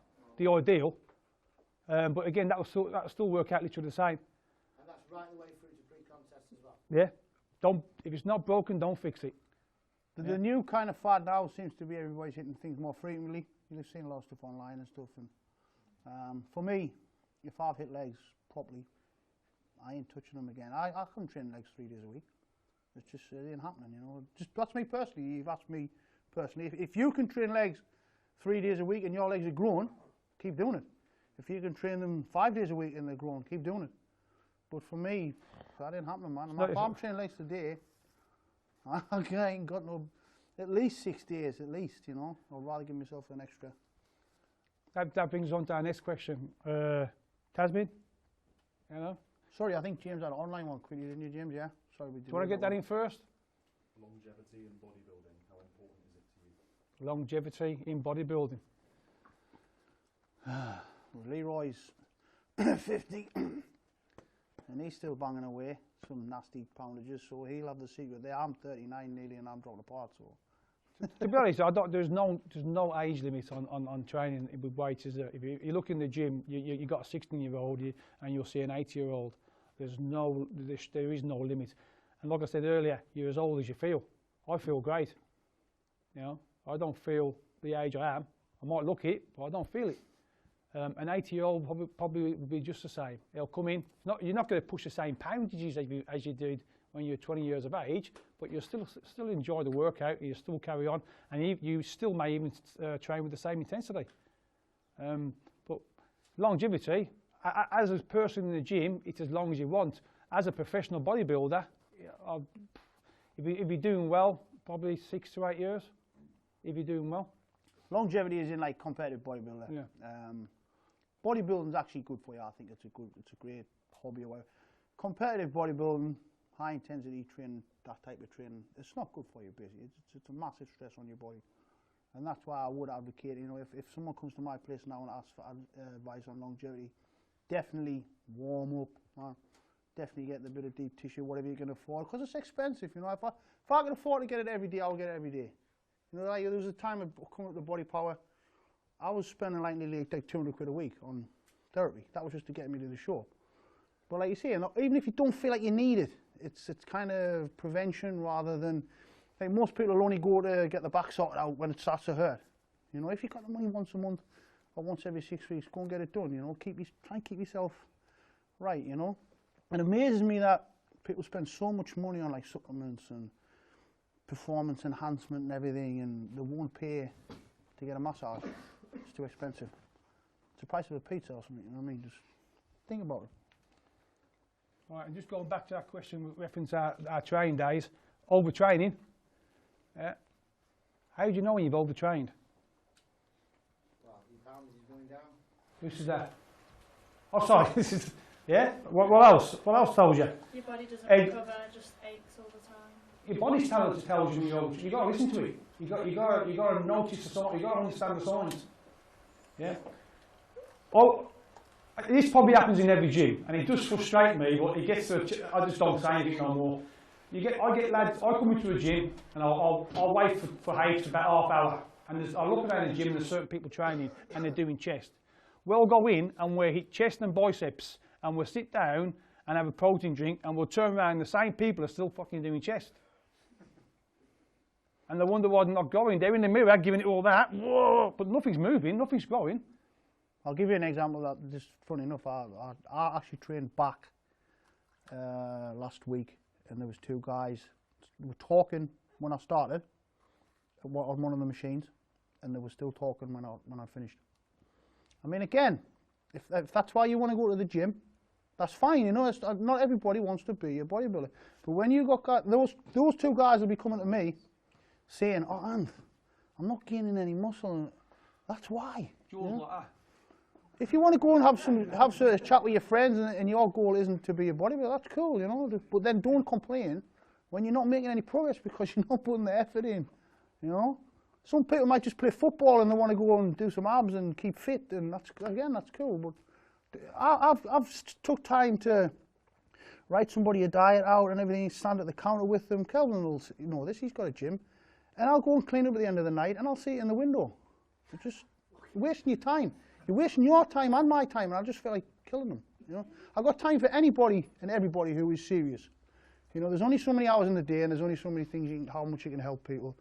And I get earache from my wife all the time about this, and she's right, because most people just waste your time. They're not interested in making progress, they just want to talk shit, they don't want to train hard. You know, I'll write somebody a training routine out and a diet, and I'll go and put the shutters down at the end of the night and it's in the corner. That's just, it's annoying, you know. That's why you've got to charge now, because it weeds out the kind of time wasters.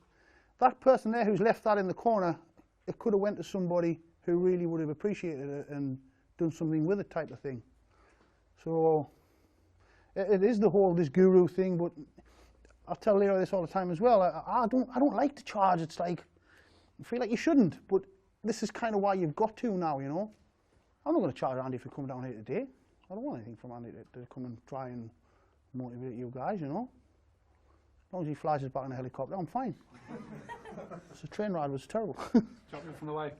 Nah, it ain't what it's about. It's never ever been about money for me, but the whole coaching thing and everything, you've got to now, because you've got to weed out the kind of time wasters, you know. You just make money off the gym. You don't. Yeah, that's it. And obviously millions of pounds off pro bodybuilding. I'm a millionaire. Bodybuilding costs me money.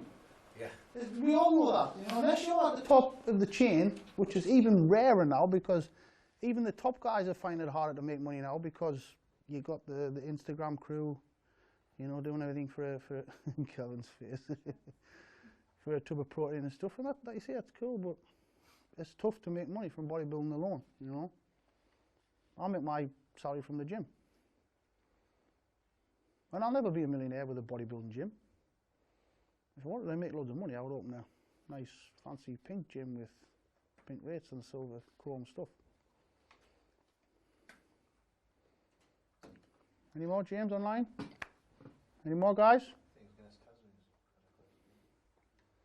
I think what he's answered for, mine was just about body fat and, you know, your off-season diet, really, and weights. When your body fat creeps up,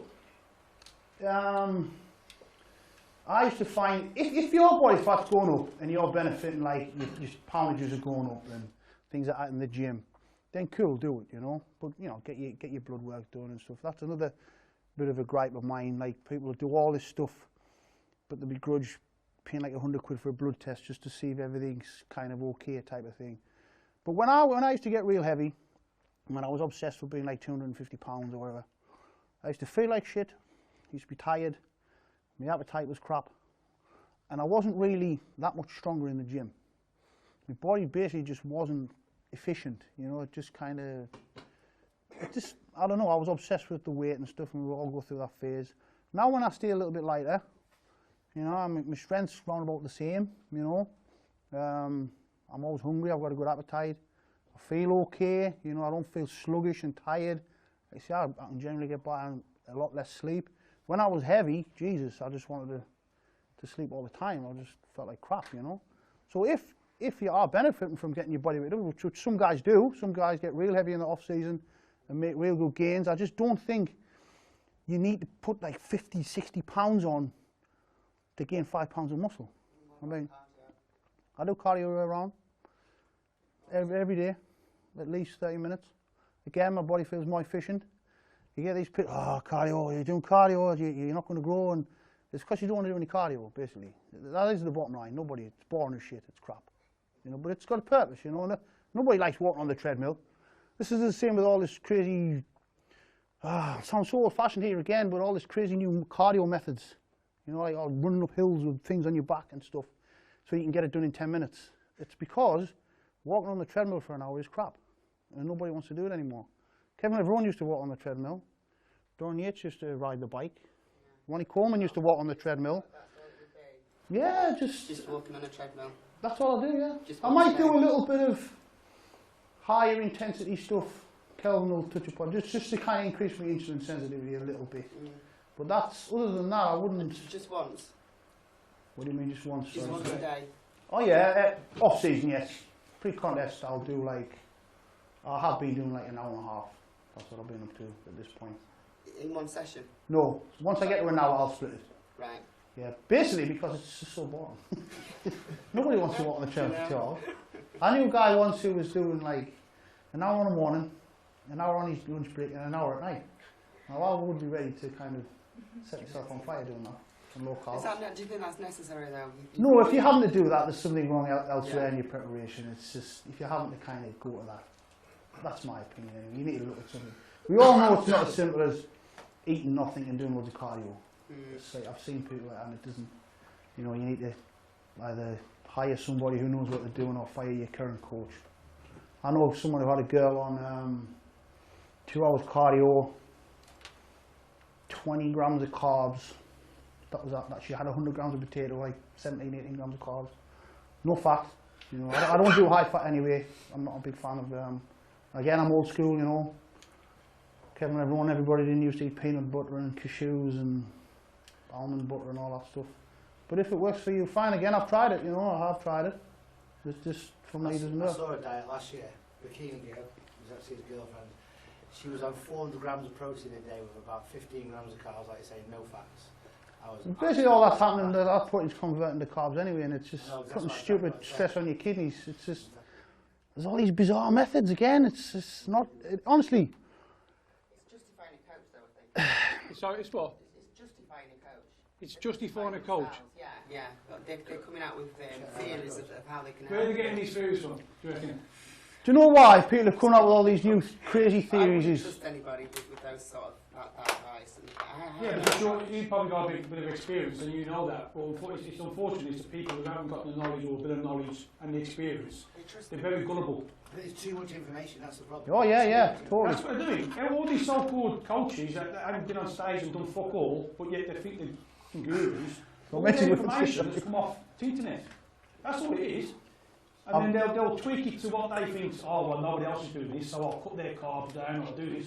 That looks good. Yeah, try that. And some poor kid or some gullible person, you know, wonders why they can't get up in the morning. You know, get out of bed, they ain't got enough energy. And it's because of the twats that are doing that. And unfortunately, we've got too many. So, people who are looking for coaches or gurus or trainers, whatever, have a look at them. What's the record? What have you done?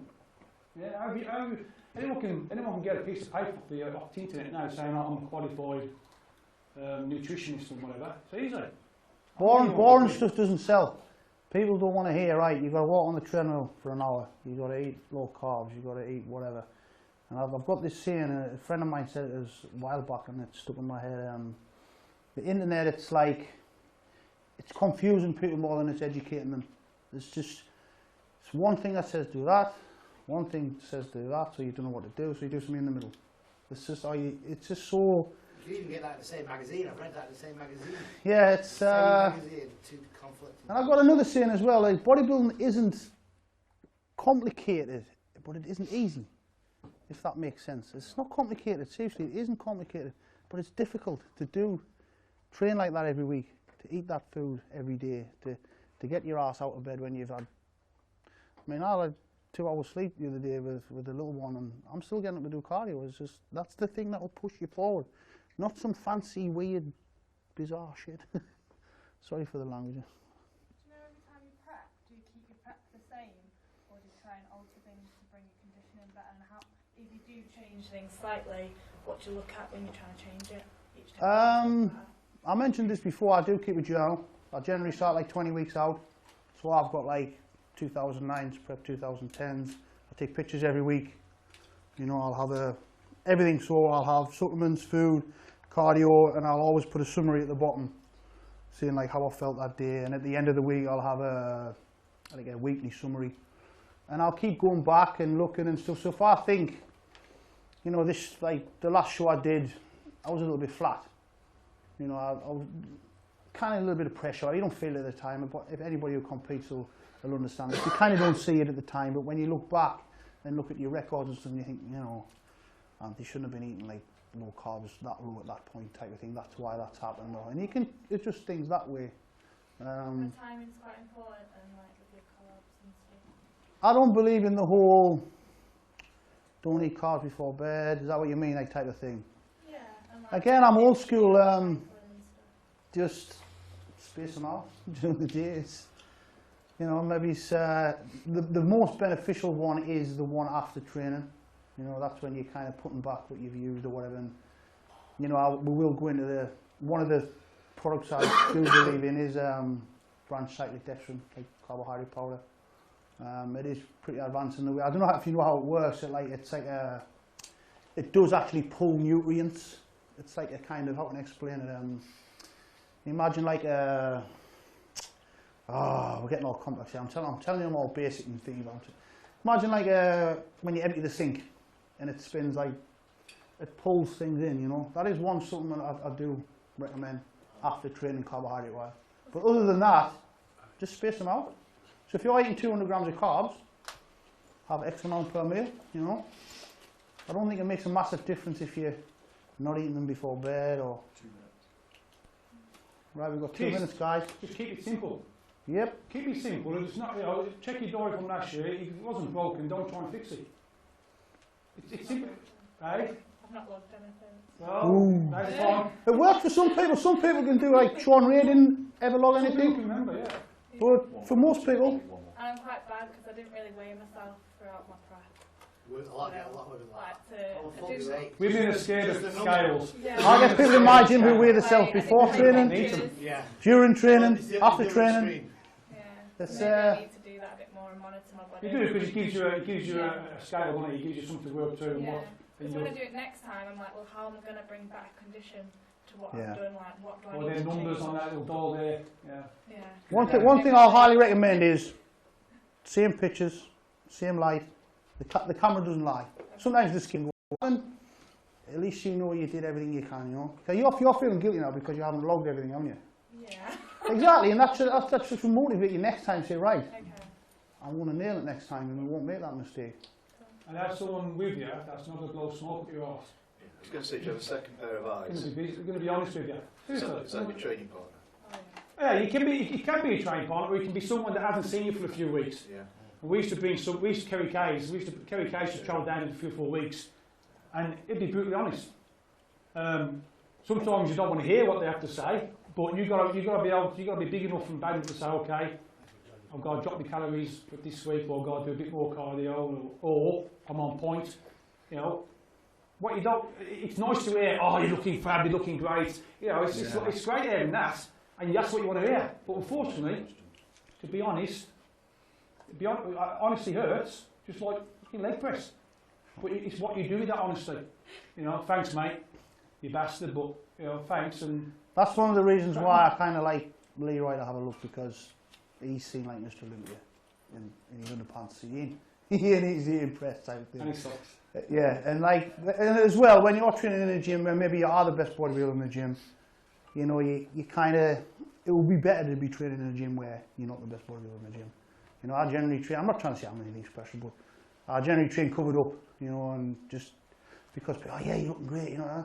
There's nothing wrong with saying to somebody, hey man, like Leroy says, you're looking good. But now it's like, hey, you look awesome, yeah. And people just lose. That's why they're not coming in shape. It's like they're 10 pounds out because you've got guys in the gym saying, oh yeah, you're looking on point, man. You're not. I'm very harsh, known for being like, not nasty, I think, but I'm honest. You know, I had a guy, I was prepping and he was 18 weeks in, and I must have said something. He said, oh, thanks, Anth. It's only took 18 weeks to get a compliment from you. But, did I get you in shape? Yes. You know, I hate me now, thank me later. That's my old saying. I'm not there to hold your hand, or, you know, I'm not a nasty person. My job is to get you in shape. And if you want me to hold your hand, I'm not the coach for you, type of thing. Sorry, Ginger, you're a live one. A guy called Sean has been out of the gym for 6 months with cancer and is hoping to start back. Do you have any advice for him? Jesus, man, that's a brutal one. Sean, he says he's had 6 months out of the gym due to cancer. You know, that's quite close to home because my nephew had a cancerous tumour, and you know, that's a tough one. Mate, props to you for actually wanting to get back in there, and is anything, any type of illness or injury, or just start slow, man. But that's great news that you actually, you know, you're not sitting and wallowing and stuff, and you're going to get back in there. But take it easy, man, and good luck with the recovery. But definitely take it easy. As with any kind of illness, you know, don't push it. I'm guessing your immune system's shot to bits, and you know, weight training is a stress on your immune system. We all know that. So take it easy, buddy. And good luck. Yeah. 2 words, kiss. Sorry, one word, kiss. Keep it simple, because it is simple. And the second thing is, fail to plan to fail. Yeah? I won. Nah, seriously, just work.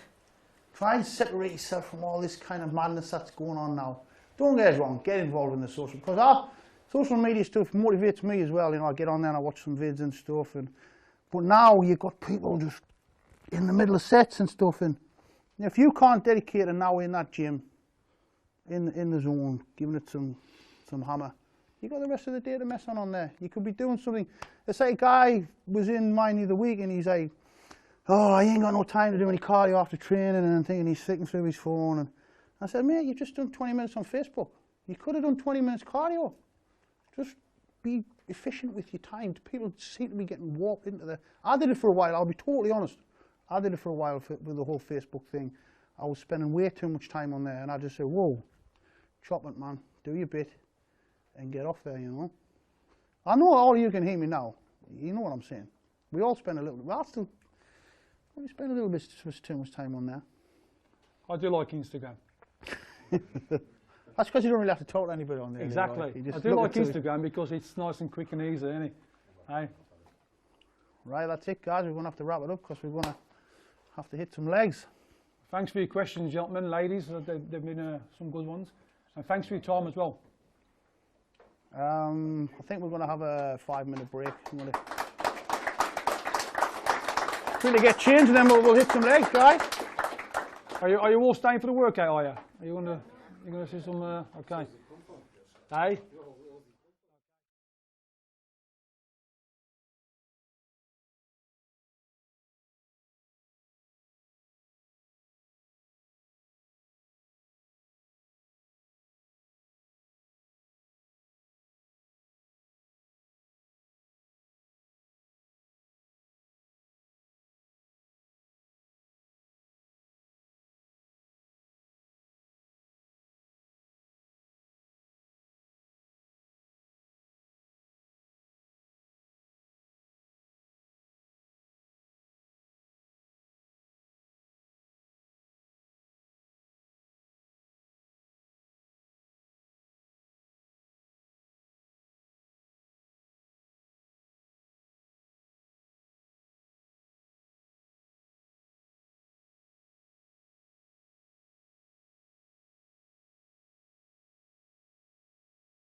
an example for this.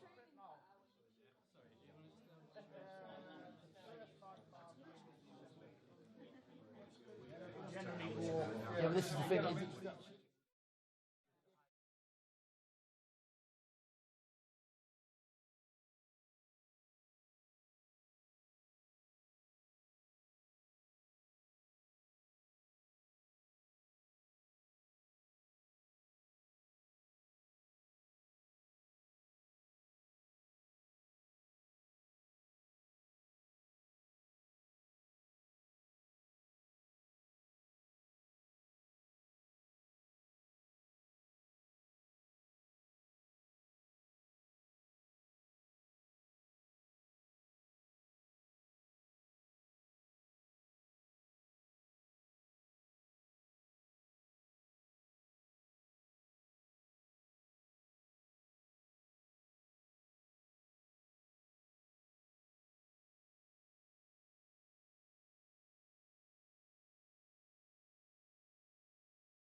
eating properly. Yeah, yeah. Because your body clock, it's probably used to it by now anyway. At work I get a 10-minute break every 2 hours, so I make sure I'm getting food and then Yeah. what I can. But like I say, I'm doing 10 hours, but it's all manual lifting as well. Right. So that's fucking hard. I don't know whether to go home, get 8 hours, and then come in the afternoon, and then I'm back at work at 10. Or whether to I would say keep it as it is. Yeah. Yeah. Sweet. Thank you.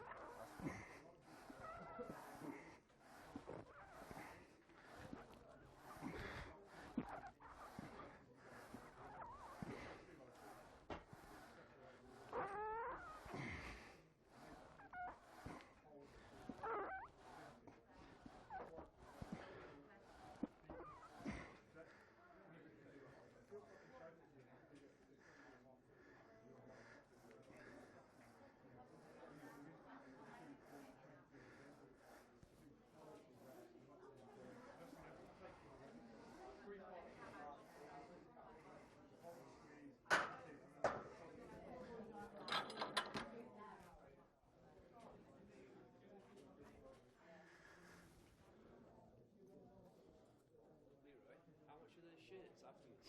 Which ones, mate? T-shirts or hoodies? T-shirts. T-shirts are 15. 15 hoodies. 25. And the hats are 25 as well. The hats are embroidered. This is one of Ant's actually. Yeah, Ant. If you want any, just go and see H there. So I bought some, they're in the back of the car, so.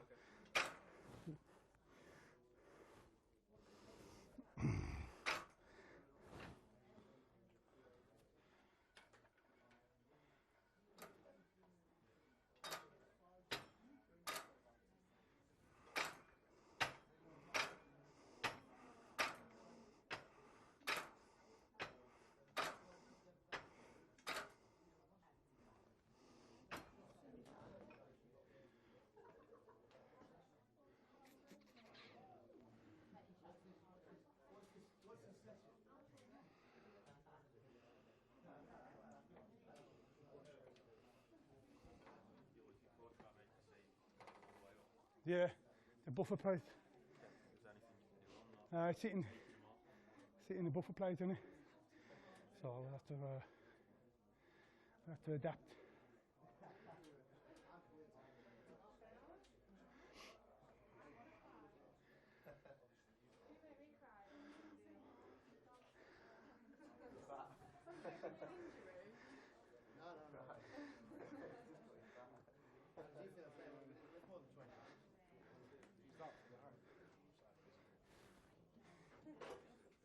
It is.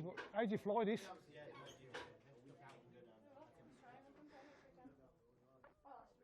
Oh, nah. No, it's all right, but you've got to get used. What is it for? Hack squat? Yeah, it's hack squat.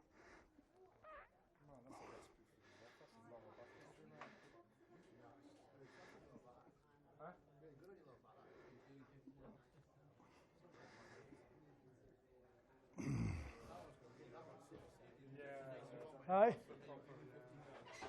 But you face it that way anyway, so that might suit you.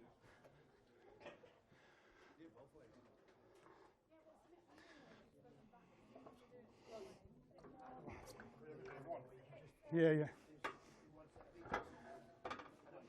But give him to have a feel of that, he might not like it. This one. Lift it so you can't.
question.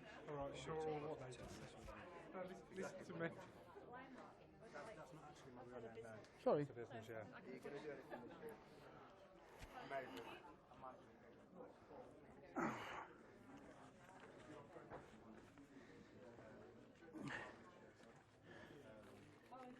Okay, how does this fly?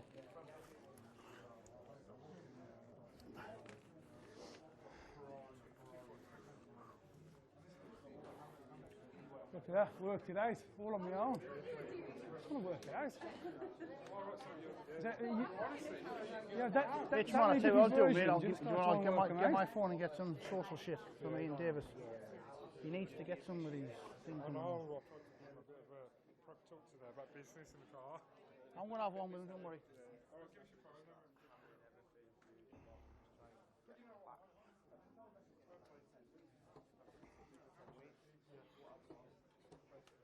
Harry, obviously not, like, just whatever. If you do them,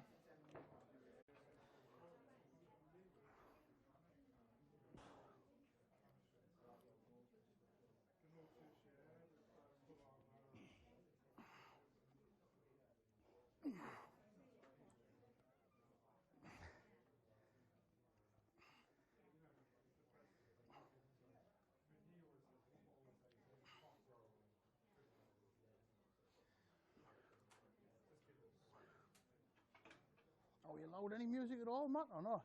Can you do us a favour, mate, when you get a chance? It's a bit flat, isn't it, with no Goodies fucking and music, pops and right? that out your car.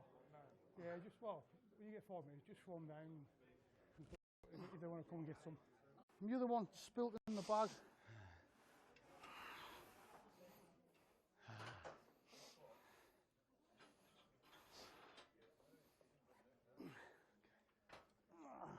Can you feel the tension? Can you feel the tension? Can you smell the tension? A bit of Rob Bailey, man. Sorry, man.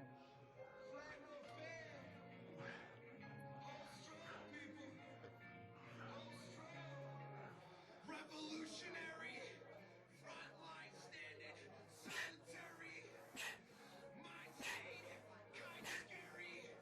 Take a deep breath.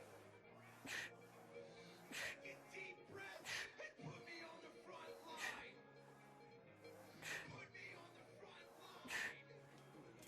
Put me on the front line.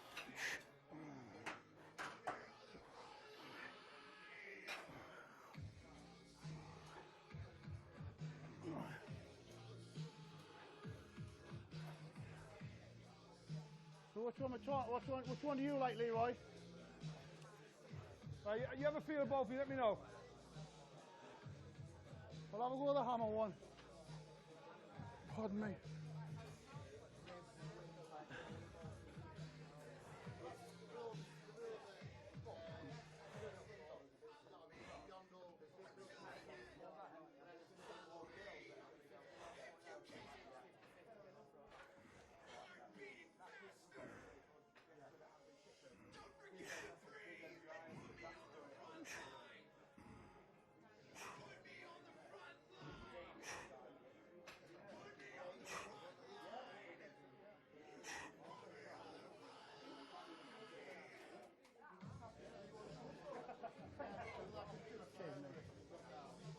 A bit tough on your knees, that one.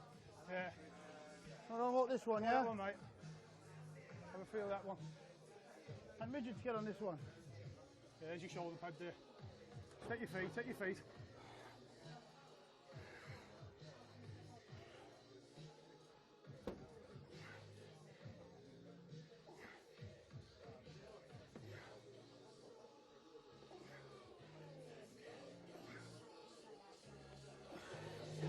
Probably that one, Leroy. Aye? Probably that one. Yeah, this one there. Do you reckon? Yeah, that's a bit lower back. You got to get used to that movement. It's a bit dodgy on your knees, that one for me. Yeah. So we'll go on this one. Where's Matt? I've followed him today. Speak to Mark next year when we come to a shop. Matt. Obviously we'll start off on the leg extension, leg press on this one, but we're going to hack squat the corner one with the red, yeah? That's it there, so you're set up with the lights in that. You happy with that? Okay.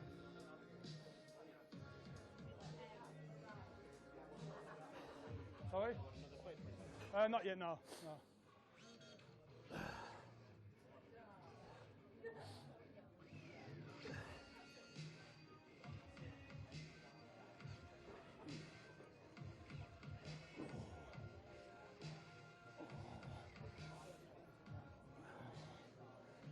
Ready when Davis is ready, like?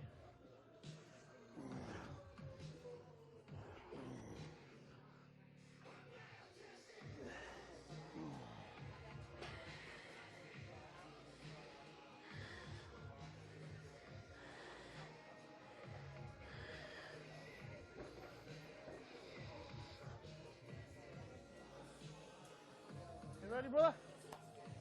He's loud, man, he's loud. Yeah. Get one, fuck. Where's he at?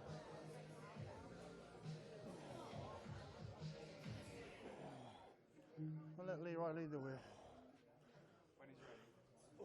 Where is he? I don't know where he's gone. Oh, he's warming up, he's warming up.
Oh yeah.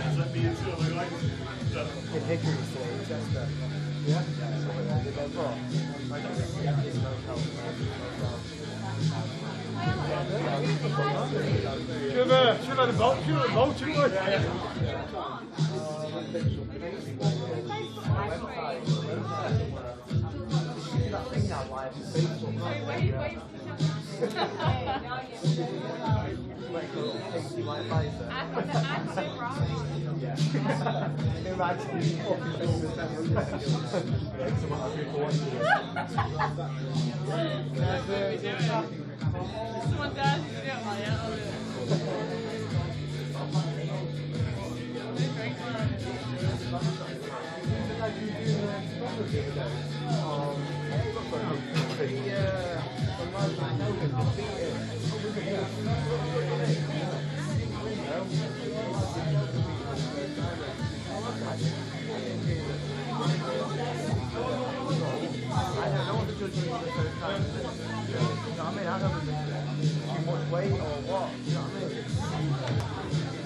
Just watch these cables, okay? Alex. Just be careful of the cable. What you don't want to do is go off side of the thing. He'll do that. Okay, I'll quickly go through what we're doing. We're going to start with the leg extensions. We're going to hit the leg press. We're then going to do the corner hack squat, so you know where we are there. And then we're going to hit the hamstrings, which will be the machine there for the warm up. Probably draw some belts too. I'm sure Am's got some nasty sports as well.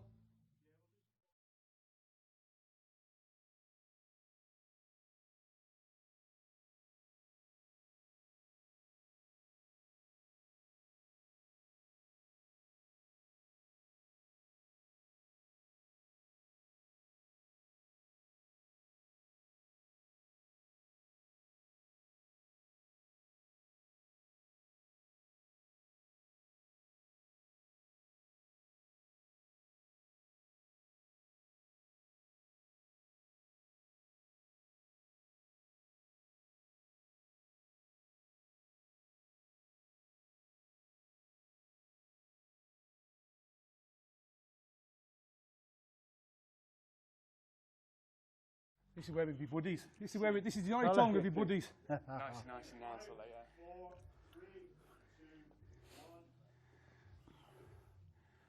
Come on, Leroy, fire us in. Okay, good afternoon. Welcome to Strength Asylum, Andy's gym.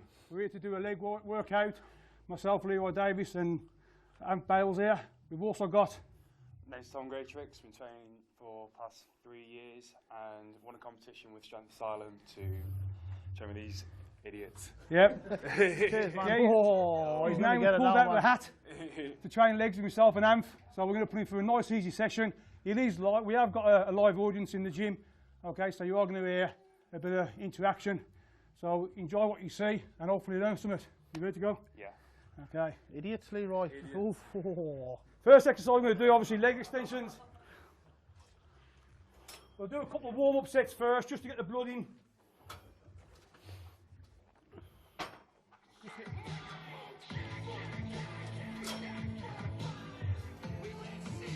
Do some drop on here, Leroy, yeah? Drop set. Yeah, we'll do that. Yeah. I might do a drop set on leg press. We'll get somebody in to help, yeah? You know, at least one nasty one in. Just because I've used this before, that's all. So I kind of know what to put on there. That one I've never used, so I'll not do a drop on that one.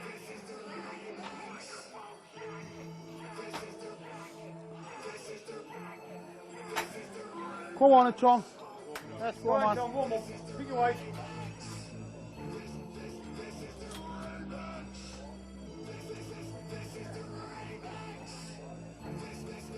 All the way up, all the way down. Squeeze from here. I'm going to feel the squeeze from there. That's where you're going to pull it from. From there, that's it. From there to there. Squeeze at the top. There we go. Squeeze. Let's have a squeeze at the top. Don't just pump it. Just a fraction of a second. One more like that. Squeeze. There we go. I'll do that. Say so.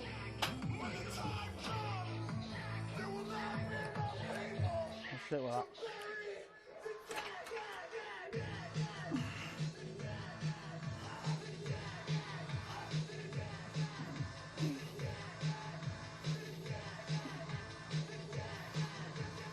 You notice the squeeze at the top, that's actually separating the reps.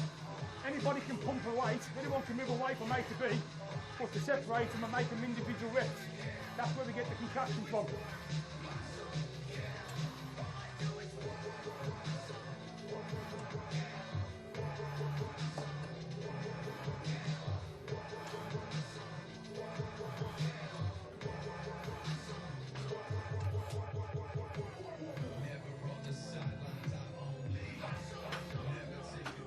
Nice, I like it.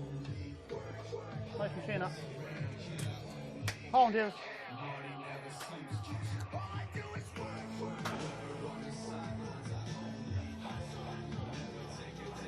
You got it?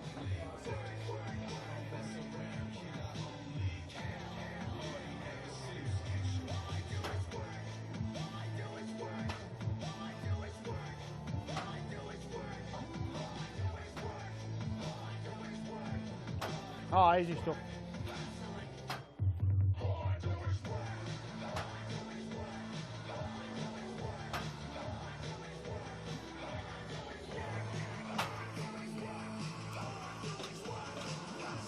Alright, Tom.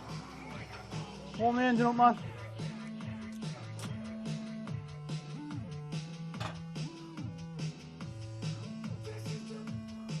Sit back. Keep your head facing that way, yeah? Just watching these there.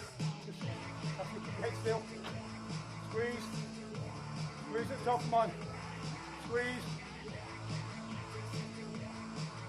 Get them higher. Come on, get them higher. Squeeze. That's better. There. Squeeze. Squeeze. There we go. Okay, say so. The hustle standard. Battle time. I'm taking this opportunity to clear this mess out of my head. All right, Mr. Bailes, let's warm up. Out of my lungs. I need to dig holes. Big fuck off tree trunks, come on. And squeeze. There we go. And tell me what a man is without fire. There we go. Tell me what a man Nasty is squeeze. without fire in his eyes. Yeah. Tell me who the fuck you are. You are. You are. Nice and tight.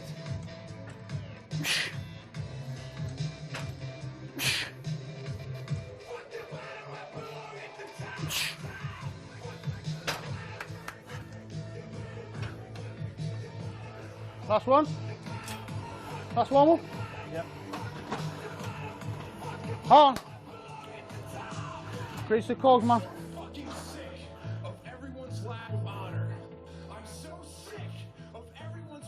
Come on, Leroy. Easy at the 10.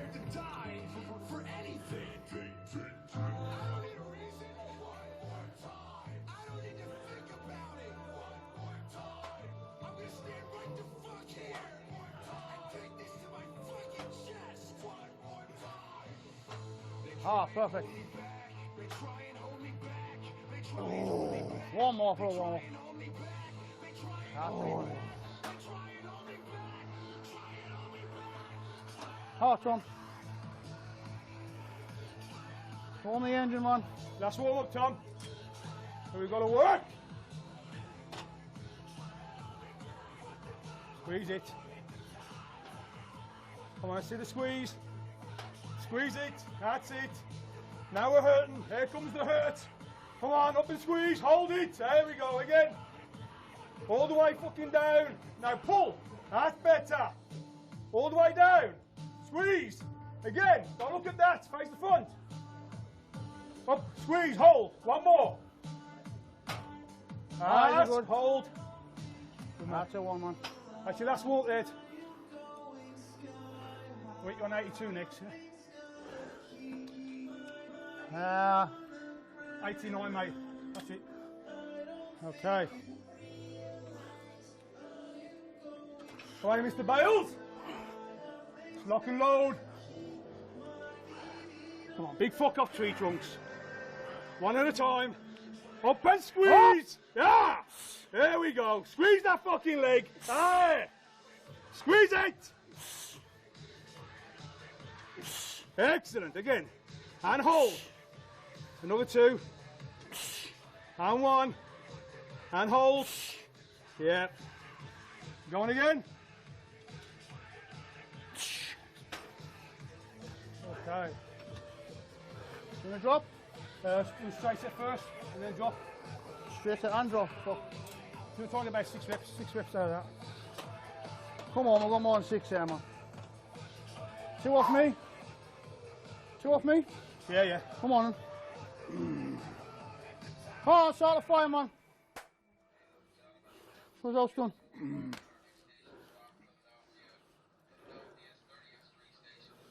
Hey! Come on, good hit. Oh! Easy, man. Too light. Oh. Come on, we're starting now, man. Still you. Again. Another one. Just touching. Give us a half at the bottom, Leroy. Give us a half at the bottom. 2 halves. 2 halves. So on. Fuck. Heart on straight in, man. But we have one man so we can get 6 to 8, yeah? Come on, Leroy, punish him. Called us an idiot before. You in? I'll count you in. Get yourself settled. Go towards you, I'll count you in. Face me. Okay, 3, 2, 1, let's go! Hold it there. Slow down, all the way down. Up, squeeze. Again. Up, don't bounce, all the way down. Control, now drive and hold. Again. Squeeze. Come on, he's a good man. Now all the way fucking down. Slow. Slow down, control it. And drive. Get it up. One more. Get it up. Still one more, Tom. Still one more. Slow down. Control. Control. Control. And drive it up. Hold it. Hold it. Slow. Okay, up to me. Up to me. Yeah. Just on hold. Hold. Hold. Hold. And slow. That's the one, man. Good set. Good set. What were we on, Leroy? 103, you want to be having that? We'll go that, we'll go that. Fuck.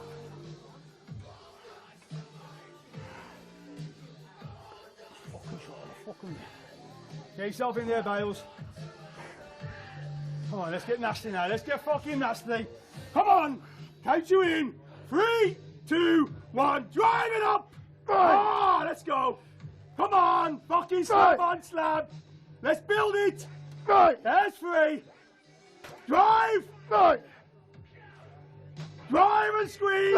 Ah, here comes the hurt. Here comes the fucking hurt. Squeeze in, let's go again. Up. Get it up. Get it fucking up. Oh, one more. One fucking more. Drive it. Drive it. Get it up. Hold it there. Hold it. And let's have some halves. There. That's it. Nothing there, man. Nothing there. Good fucking set. Nasty set. Same way, drop set. Yeah. Tom. Keep the engine moving, man. Salt, please. I think Andy's aircon's broke. Aye? I think Andy's aircon's fucking broke. Come on, What we're dropping to, half? Halfway down? 68. You probably ask for me to get it, are you going to get it? Yeah, we've got 68. 68.40. Come on, then.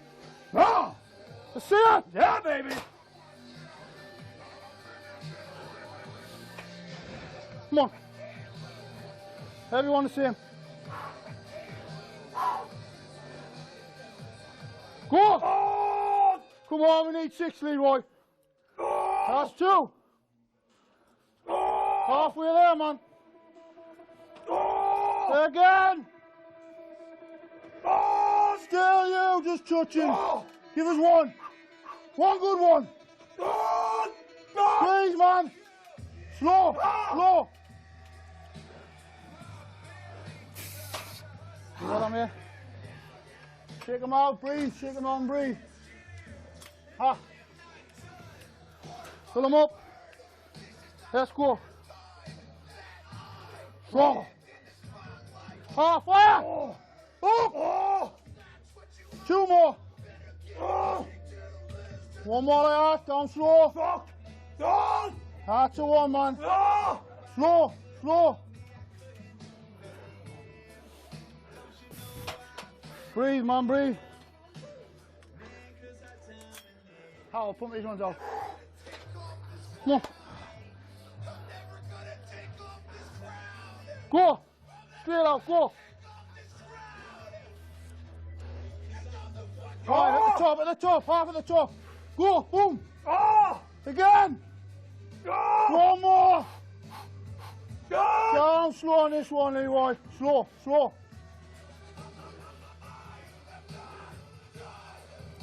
That's the one. Fuck that. Come on, Tom. You're up, man. Fuck. So easy. What we're dropping to do? We're going to do a triple yes or Triple drop. what do you want? So we'll go 51, 33, yeah? Come on, ahead in the game, like we said. Think about it. Ha! Let's go. Ah, boom! Fire up, down slow, fire up. Come on, full stretch. Boom! Hold it. Come on, these are good. Still you, man. Squeeze. Still 2 left, still 2 left. Come on, more aggression, Tom, more aggression. Get it up. Still Gotta you. get it up. Let's go again. Come on. 1 more, 1. One fucking Down more. slow, One fight fucking it. more for the growth. Get it up. Hold it. Squeeze. Down slow, down slow. You got him, Leroy? Okay, Breathe, man, shake. breathe. Jump out and shake. Fill your lungs up. Okay, let's go again. Ha. Think about it, man. You got Head 1 back, sec. close your eyes, go somewhere else. Come on. Let's go. Again. Up and squeeze. Hold it. Come on, you gotta fucking hold it, Tom. Squeeze it. There we go. Squeeze. 2 more, 2. Fucking more. Down slow. Don't waste them. Get it up. Hold it. Hold it. Down Hold slow, it. man, down slow. Roll down. Okay, get out. Shake them. Okay, come on, that's time, let's go. Close them eyes, man, go somewhere else. Up and squeeze. Hold. There we go, now he's going to kick in. Here comes the hurt. Come on, here he comes, man. Here comes that fucking hurt. Right, Come one on, more, love one. it, love it. Get it up. Right. Don't jerk. 3 at the Use top. the legs. 3 at the top. Now, go. Hold. Again. Go, now.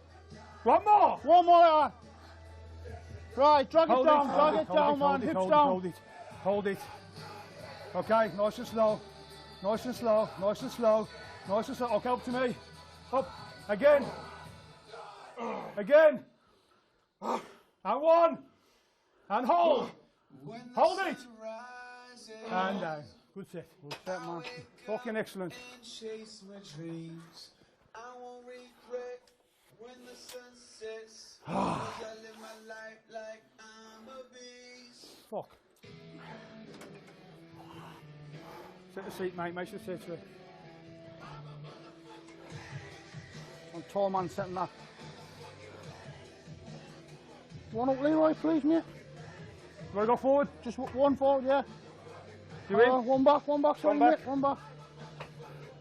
I'll just get it on midget height. Jump up, jump up. Okay, try that. Try that. That'll do, fuck it all right. Yep. Okay, I'll count you in, 3, 2, 1, let's go! Drive it up! Ooh, yes, there we go. Come on, nasty fucking legs. Drive! Ooh. Big fuck off tree trunks. Ooh. Come on, shred into the bone. There we go. Here comes the hurt. Yeah, bring it on. Let's go again. Let's go again. And drive! Get it up. Yeah, one fucking more. One more. Come on! Get it up, get it up. Get it up. Hold, hold, hold. And slow. Fuck. Get off.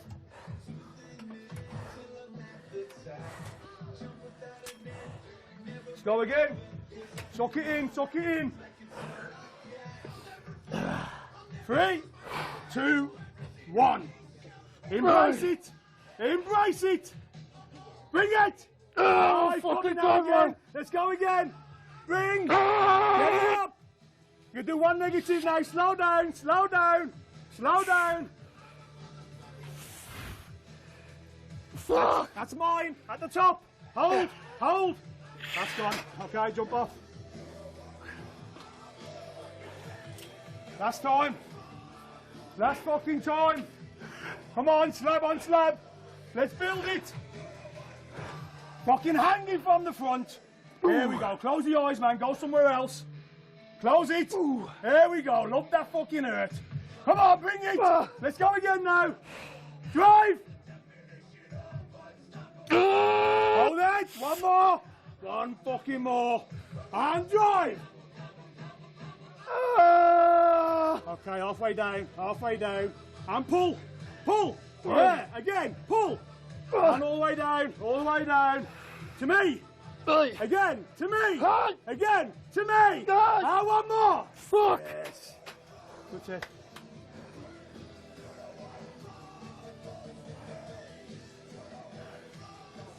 That one's for you guys who said leg extension to a shaper.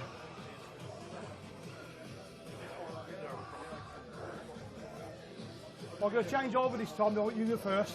Alright. What do you just start on? Warming up. Yeah, we're going to do a couple of warm-ups and then we're going to hit it. Okay. 2 warm, Leroy? Yeah, we'll do 2 warm-ups now. The seat was a bit too far forward there. Touch. Was it too far forward? I couldn't Just get a the fucking touch bit on much. that. Never mind. Hey. Welcome to pain, my friend. Okay, get your feet planted first. Make sure they're right, make sure they're level. Heels pointing in a bit. Heels come in, there we go. The idea of that is so when you break your knees, they go either side of your chest. You don't compress your chest so you can breathe properly. On the way out, blow out, yeah? Let's go then, let's see it done. Okay, let's get back to the top and hold. Okay, let's go. Down to me, down to me, down to me. Down to me, touch my hand. There we go, not too that. There. There. Give him like that now, come on, one more up. There. Again. One more. There we go. You want Leroy 5? No, we've got 6, mate. 6. What's your next set? 4.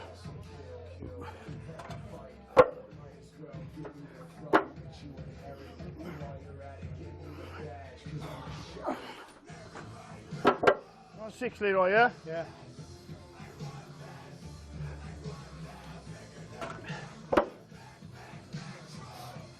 Huh. A lot of like questions like leg press to lock out, not to lock out, how deep. For me, I've always locked out. Just because of the left leg injury, if I kind of pump them out, I feel like the good leg kind of takes over type of thing. And for depth, whatever's comfortable. Again, just because I've got a little bit of scar tissue here, if I come down too deep, I feel a pull. If I can go rock bottom, I'll go rock bottom. But once your ass starts coming off the seat, you're coming too deep. You in? I feel like Leroy. Right? That's a lot, mate, yeah. Nice and smooth.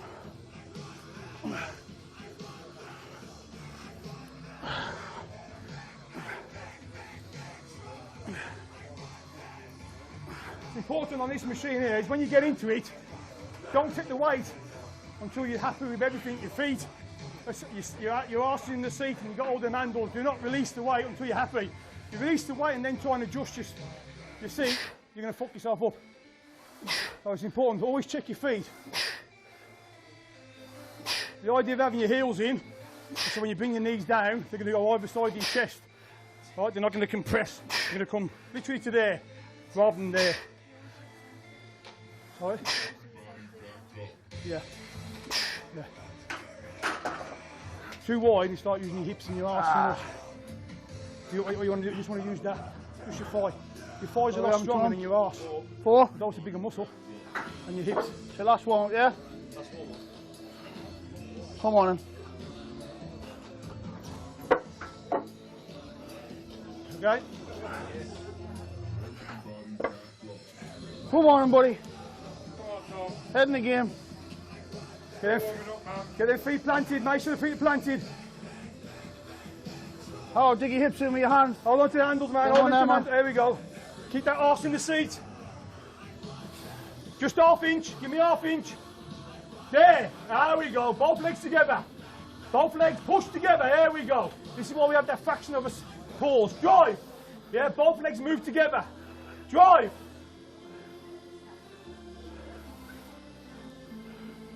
Highs are good. Now do. Keep some. In. Got a lot heavier than that, can't you?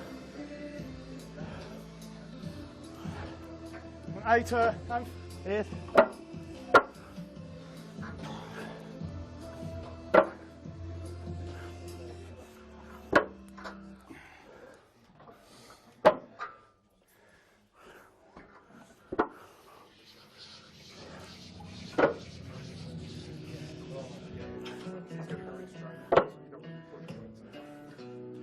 Arm, Davis.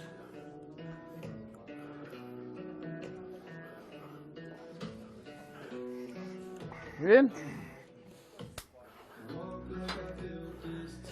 High for a warm up. Let's go. Fucking hell. Just fucking head after them. Come on. It's all in your head, man. It's easy.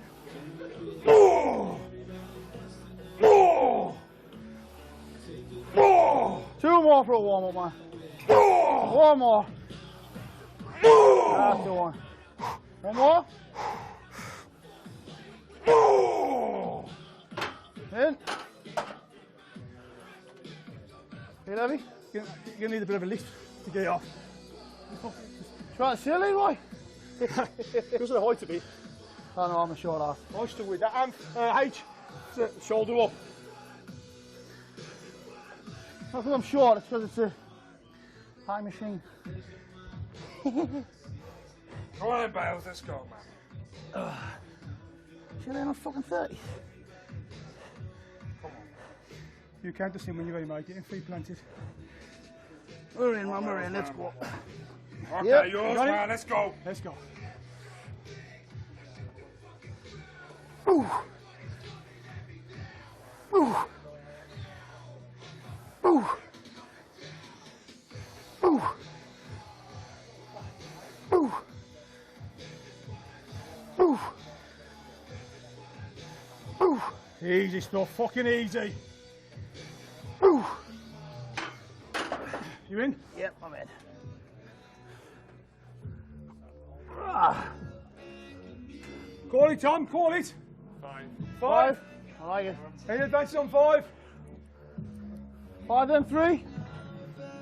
Come on, No, then. we do straight. I'll get him, you straight get stuff in, on man. this,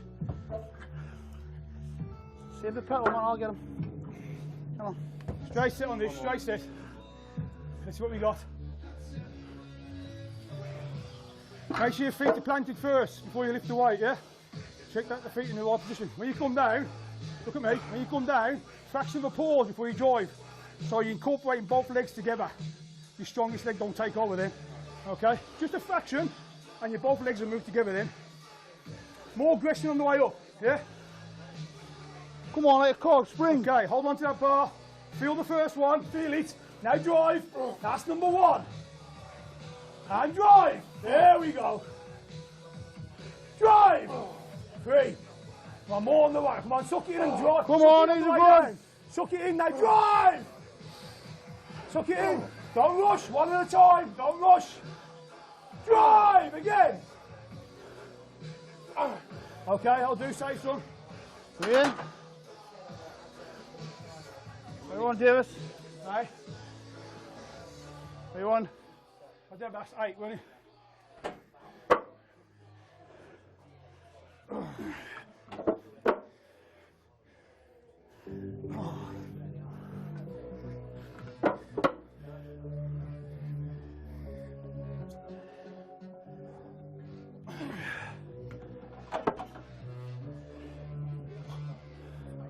What we got on that side, Leroy?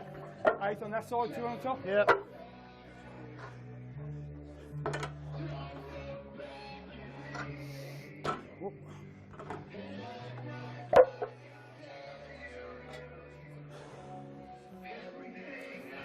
That one up, yeah?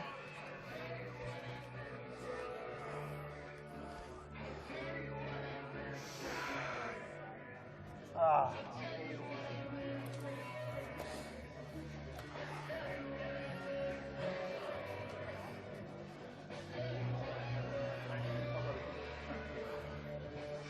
Come on then. Straight set, yeah? Straight set. Come on, let's go. Oh! It's making noise like metal. Same hurry. Come on! Come on, Come on, Davis. Show 'em, man. Come on. Yeah, man. Fucking come on. 3, 2, 1. Come on, yours.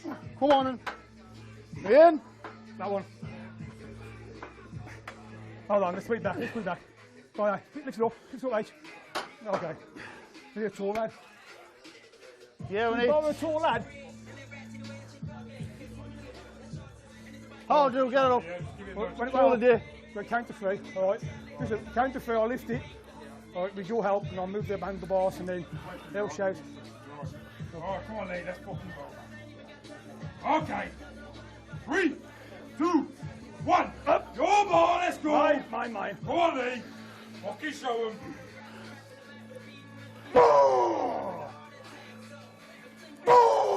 Man. Easy, man. Again. Finish up. And go. Come on. Yeah. We're in. Good set. Oh,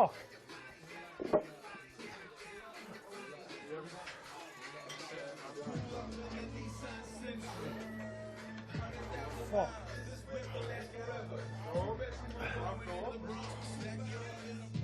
I'll do another one. Yeah. Let's do 6 for that. 6 of that. Just warm up with that then. If we're going up. Go. If we're going up, I'll do one with that. Have a warm on this, mate.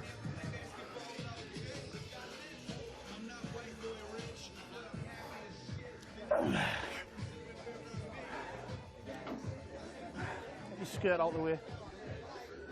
You give some counters in, mate. Yep, I'm in. You ready? Let's go. First one. First one. And drive. Here we go. And drive. Come on, fucking powerhouse. Drive it up. Fucking strength. Drive. Again. Drive. One fucking more. One more. And drive. Yes. I'll do. Woo! He's fucking heavy, that bastard. It is, isn't he? It's a shocker. 6 plates? Yeah, 6 plates. Just cut the reps down on the first set.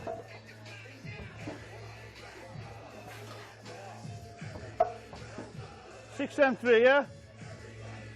Come on then.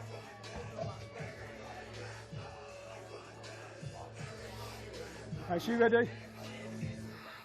If I say stop and breathe, hold the weight and breathe. Okay, because we're going to do a couple more reps after that. Okay? Get yourself in.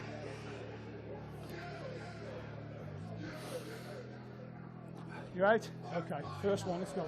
First one. And drive. There's one. Come on, we've got 6, man. Come on, come on.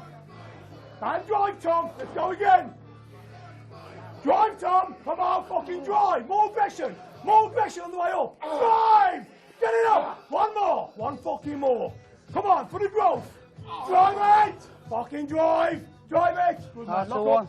up. Down to 4, H. Suck it in, suck it in. Suck it in. Let's go again, come on. At least 2 reps on this. You're controlling me, come on. Drive. There's one. Drive. Again. Again. Hold it there. Hold it. Breathe. Too easy, man. Breathe. Let's go again. Suck it in and drop. Now drive. Ah, and breathe.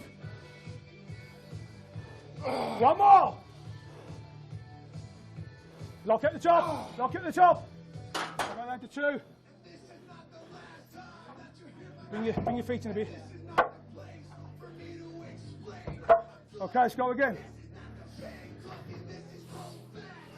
All the way down and drive. And drive.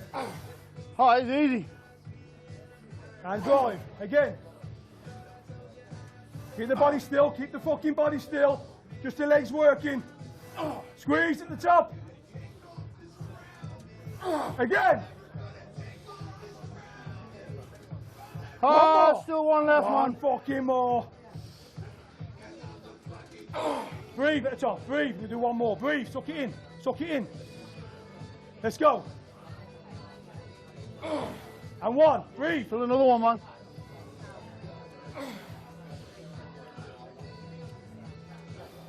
Get it up. That's the one, man. Set. Strong set. Good set, mate. What do you want? Help. That's what I want.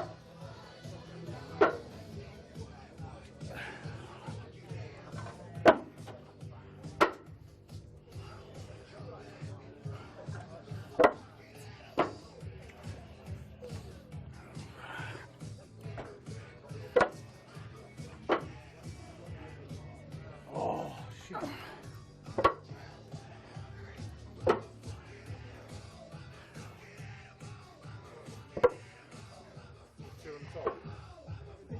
What do you want, Davis?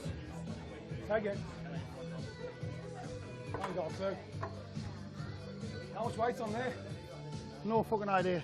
No. We just go by the plates. 100, 200. 16. And the 1 on 8.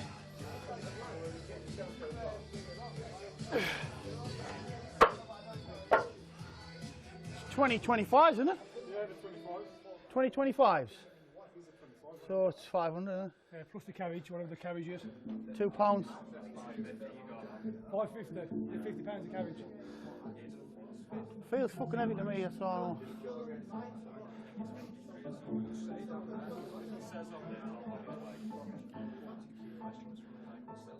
Was it? We got under £500 kilos on it, about 550 or something like that. Doesn't matter if it feels heavy, it's Doesn't matter heavy. about the weight, it's the way you move it. Weight don't mean nothing. Okay, let's go. Straight check or drop, Leroy? Drop, mate, drop. Just want to drop in half and then rep out? Yeah. Yeah? So I'll pull. We'll have about 6 plates. I'll pull 3 off. 4 off? 4 plates off and then we'll go. Then rep out, yeah? Oh no, 4 off, then rep out. Yeah, okay. Come on then. Hey! Fucking about. Well, twirl that again, yeah? Yeah, sorry, midget's out of the way. You. Hard, Davis. Last one, man. 3, 2, 1. Up! Your ball, let's go! Okay. Come on. Go! Don't think too much, man. Easy 6. That's 2. Easy, man. Again. 2 good ones, that's all we need. 10 seconds of work, man. Another one, still you.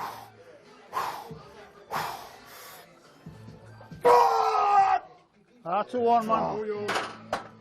Fuck! 4 off each, 4.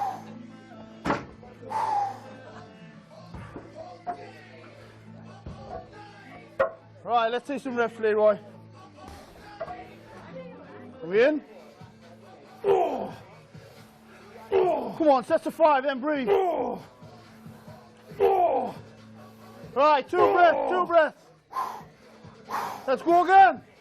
1, 2, 3, come on, it's just numbers, man. Again. We've got 1 left there, 1 left. We've got 1. 1 good one. There's another. Oh, we're going to try and fucking get you back, man. Fuck. We'll get him back with these 1 more shoe, won't we, Ollie? Oh. Probably you just have to wait, have to take a rest, man, and get ready. Come on, I'll go wrap up. I'll wrap my knees up, yeah? Oh, shit. 8 to the bottom and put 3. Do you want another plate? Get on, then we'll have a go.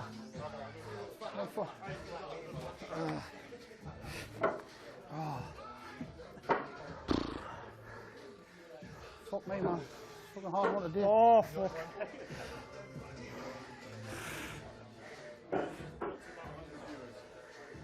Is that good? Is that alright for the first one, yeah? Yeah? It's the fucking boys' good looks, James. No, miss. Give him the Sorry, buddy. Fucking deadly.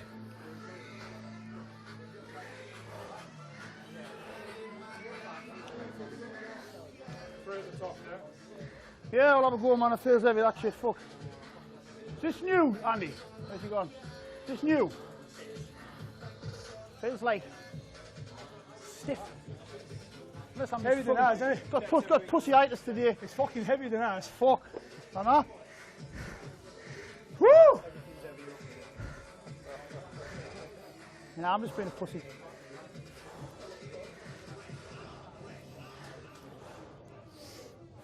Oh, another one I always get asked about wraps. Just the last one. Just the last set for wraps. Oh, and never like too tight to like a spring. You're not a powerlifter, you want to still feel your legs fucking.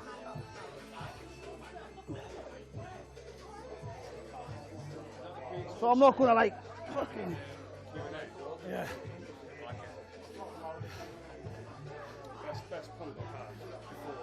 Yeah, he blows the legs on it.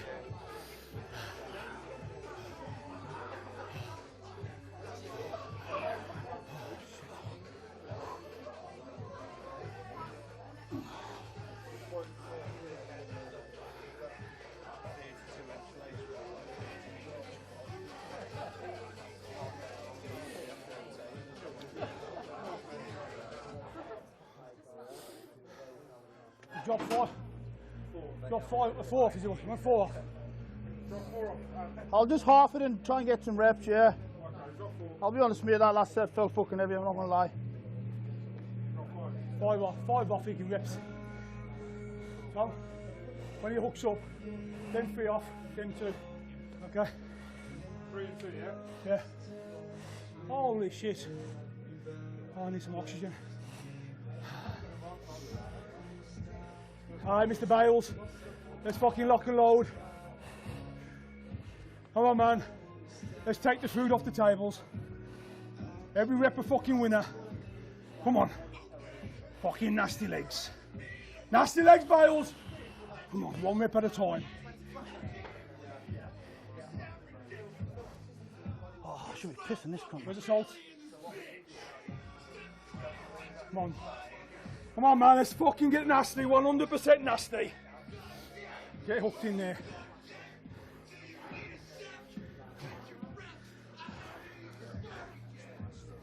Ah! Come on, fucking show them.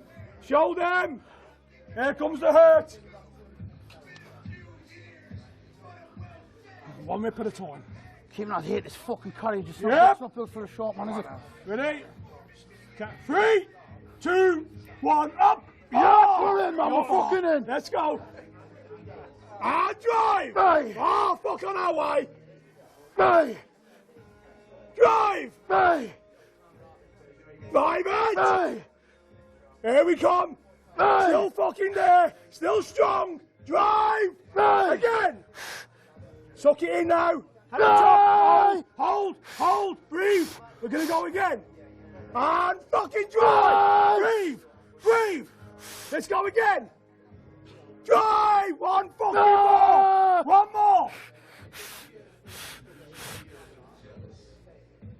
Drive! Get it finished! Get it finished! There we go! Fuck. Lock up! Okay, breathe. Breathe. Breathe.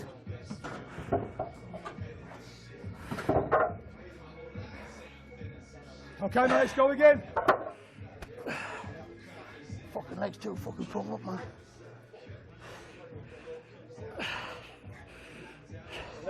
What the fuck? There we go. Let's go. Come on. Let's go. Right. 3, 2, 1. Let's go. Come on. 5s. Let's go. There's Sure. 1.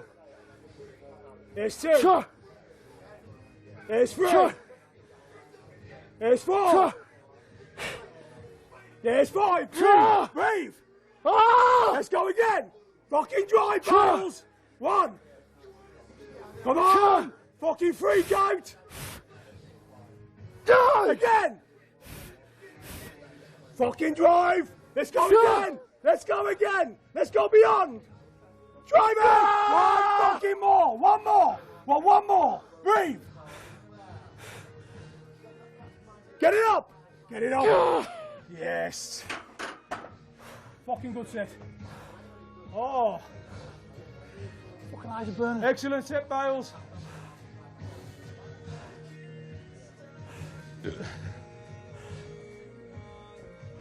Oh.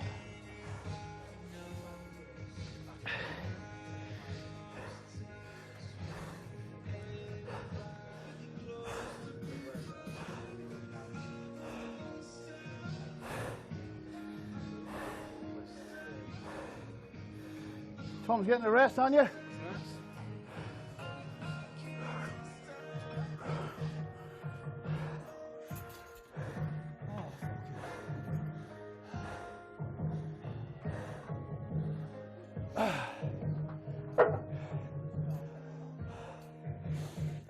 Woo!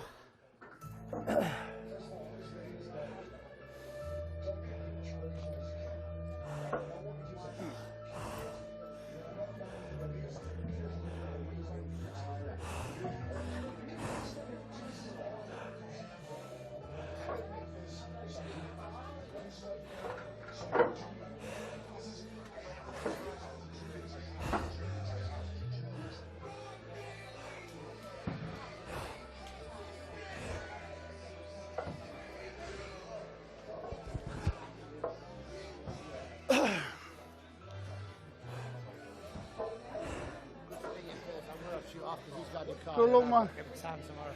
Kick some ass for the fucking Type 1 crew. Good luck, buddy, yeah?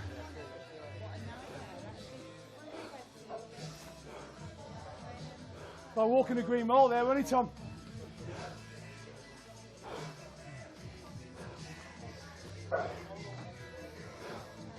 I missed me out now. No mirrors in here, I can't check. Hold on. I'll start on one, mate. Yeah. You okay, start on one? Ah, yeah. Come on, let's have a warm up. Again, get your feet planted, make sure your feet in the right place before you even attempt to take it off. Before than that, mate. Now, a bit tight with the legs, a bit tight with the legs. Forward. Yeah. Arms across the chest. There we go. Feel that first one.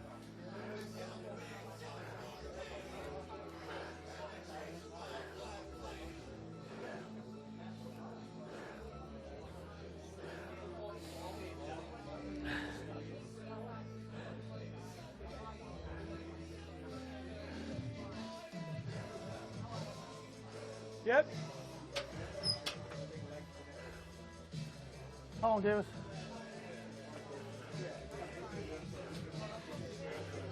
Oh, just play for a feeler. Huh? Just play for a feeler. Just fucking last one. Just hook on it. None of the tall man machine, is it? Right, hold on. Let's go. Do you want to turn around and face the other way? I didn't have a go actually. You did it alright. This one's fucking tough on your knees, isn't it? Yeah. Put it in. Put her in.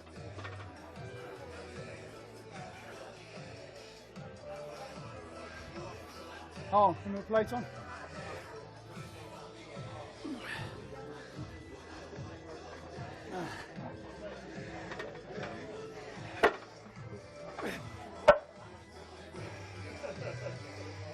Come on.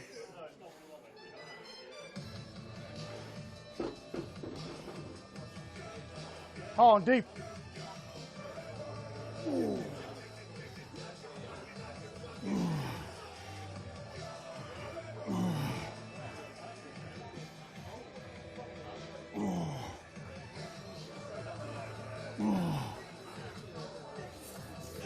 Falling down.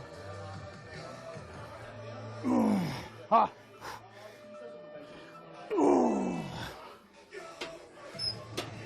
Really? What's that like? Fucking nasty. In a good way, or? Yeah, well, it's gonna hurt anyway, isn't it?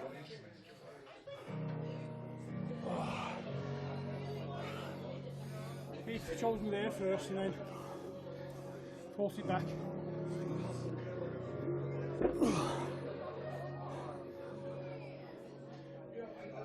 Yep.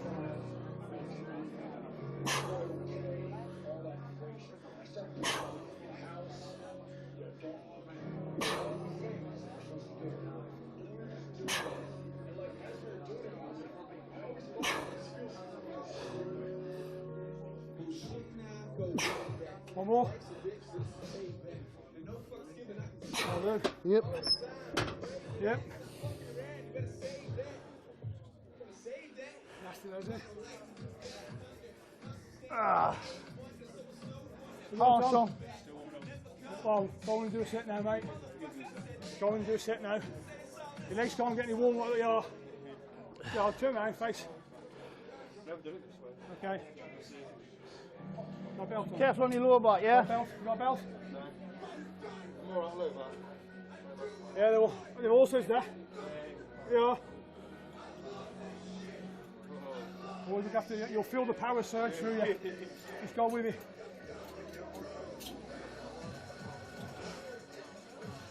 Oh, you fat fucker. How fat he is. Have you got a small belt?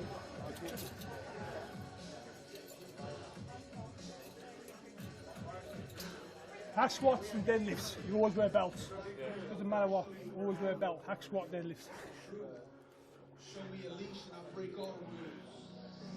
Good permission is wishing that niggas would listen. Cause my mission is Ah. everything, my mental is vision. What I want,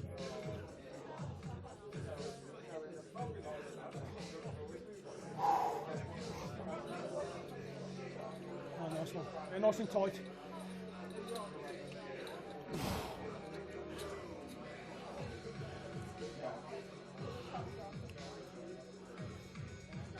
Calm, Tom.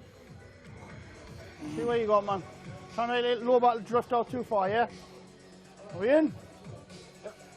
Let's go. Nice and deep, man. Come on, deep. Brings your hams in. Come on, control it, man. That's better, that one. Come on, we need 6 good ones, that's it. Come on, legs. Don't use your arms, man. Lock yourself in. Again. That one's better. One more like that, one more. Come on, keep your glutes in. Get up. I'll do it. We're in.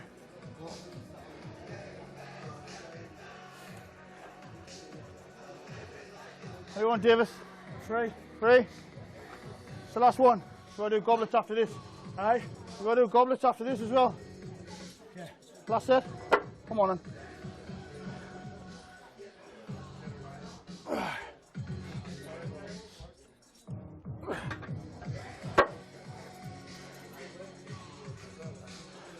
I'm starting to flatten off now anyway, so. Aye. Oh yeah, we can. I'm flaking here. Need some fucking oxygen. I'm surprised you Get something, Matt. Wow, still got a fucking pump. Fucking thing there. Getting the oxygen in. I'll get the blood in then.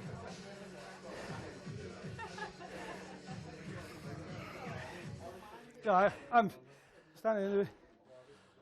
They're starting to go now, man. They're going.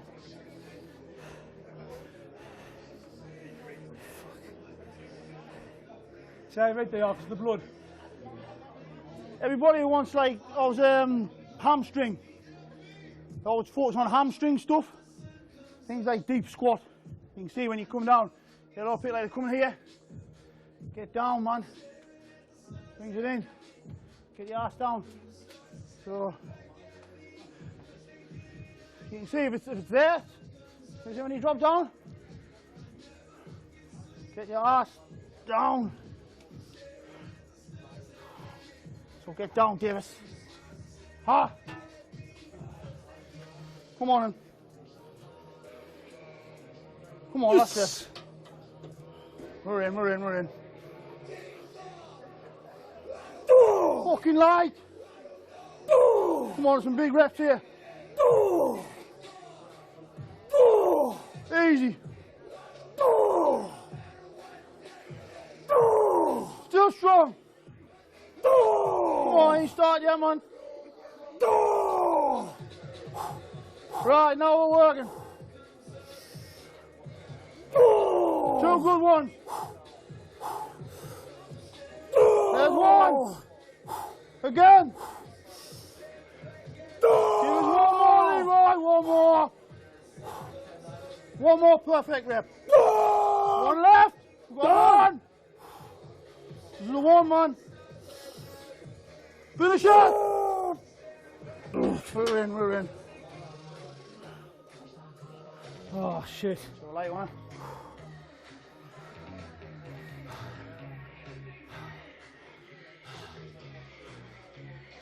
Got the heat on, Andy.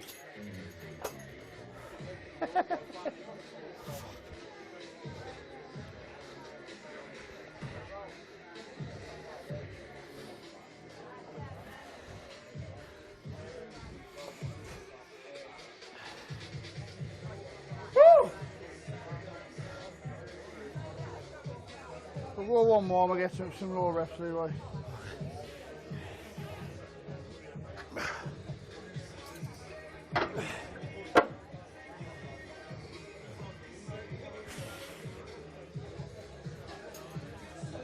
Go back down, Tom. Cheers, dude.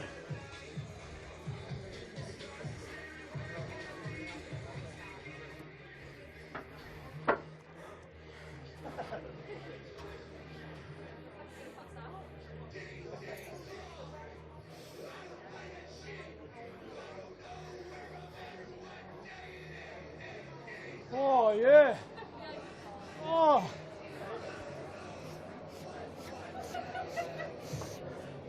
All right, Mr. Bailes. Come on, you fucking freak. Show them what he's done. Come on, man, show them.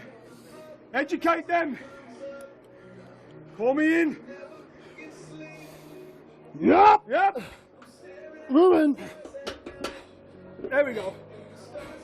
First one. And drive. There's one. On your way, come on. There's two. Drive. There's three.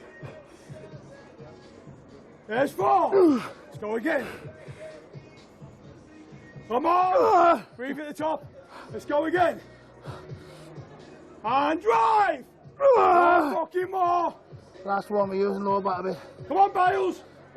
Fucking show them. Drive. That's it, man. Still one more. All right. Lower back. Yep. Nah, we're getting sloppy then. Before that. Sloppy.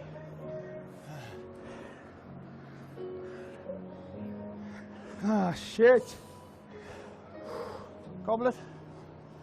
I fucking hate them. I hate everything. Nah, they were getting sloppy there. I was using a bit. Yeah. Again, if you feel like your reps are getting sloppy, just pull it back. If your body's fatigued, your fucking legs are fatigued, if it's sloppy, pull it back. You can always fight another day. There's no point in hurting yourself. What do you want to do, Leroy? One set with a 40 or something? Oh, I'm not doing it at all. Age, get us a 40 kilo dumbbell, please. Maybe it's a 40 and a 40 25. whatever comes first. Just first, Tom. You may want a 25 for this one. Tom, I'm going to get yourself about a 20 or 25. That is, and we're doing it afterwards. Get yourself a 20 or 25 dumbbell. Oh shit. Nah, we need a dumbbell. We need a bell. There's a reason. How many reps? I'll show you. I'll show you.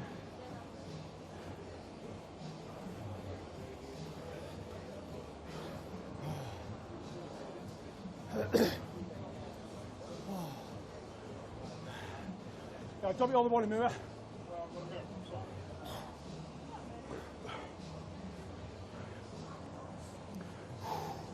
I'm going to go first, just to show them how to go on, yeah? So I just missed mine out. Oh, shit.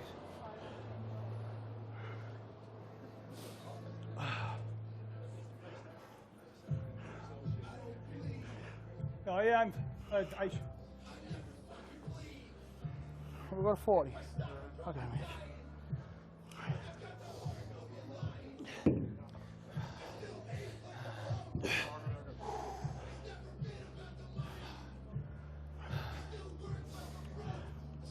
Shit.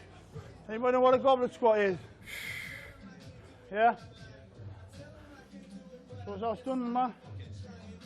Right, what we're going to do is, right? We're going to do a goblet. We're going to go real wide, yeah? Okay? And you're going to do as many as you can.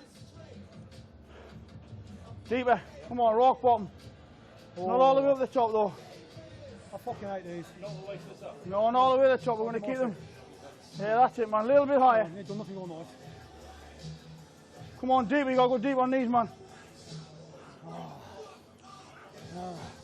Oh, these are great for the female. Keep going, man. These are good. For the glutes and the... Come on, we're getting high reps with these, yeah? You notice I don't go so deep because my arse is alright. I think you need anyway. Come on, don't rest that bell on your hips, man. Keep going. Oh, We're only doing one set. Go. Again. Come on, give us 5. Think about it, Tom. One more good one. Right, drop it straight down the middle. Oh, don't right, stay there. Drop it like that, yeah? Deep as you can. I've just got one set of this, so it's all out. Come on, you feel that in glutes and hams. Go! If you can do anything after this, even have a shit, you haven't Come done on. it 5.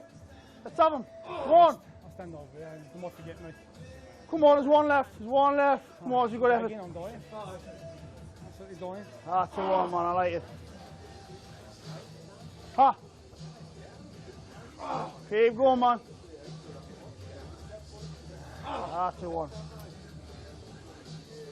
See that on there, yeah?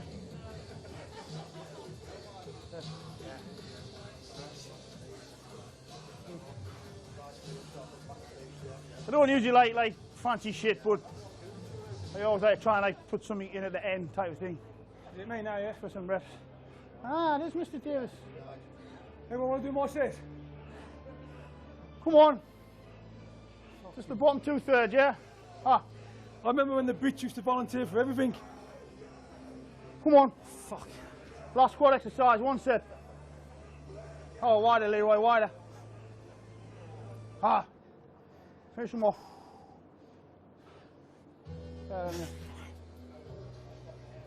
Ah, see how many reps you got. Rock bottom on these, man, rock bottom. Ah, deeper. That's better.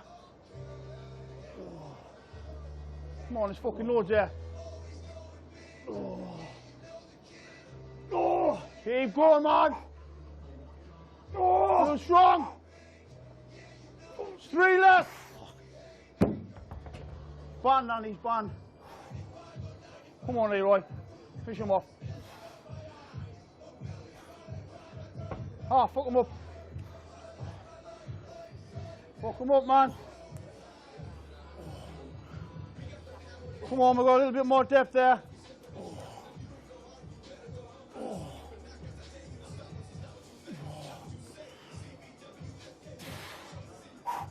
Come on. 2 more good ones. 2 good ones.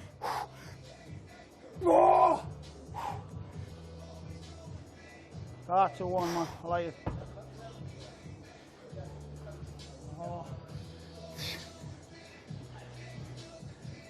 I like them because they kind of warm your hams up before we go on the hams type of thing. Oh, mother.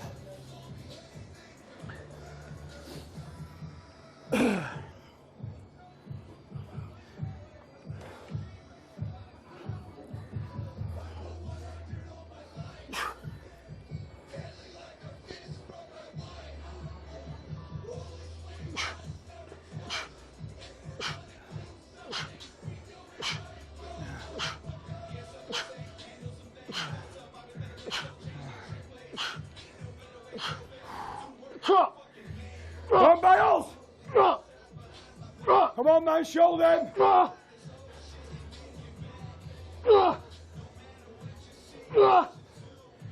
make it look easy.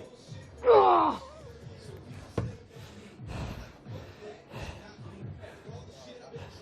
that's long. That's long.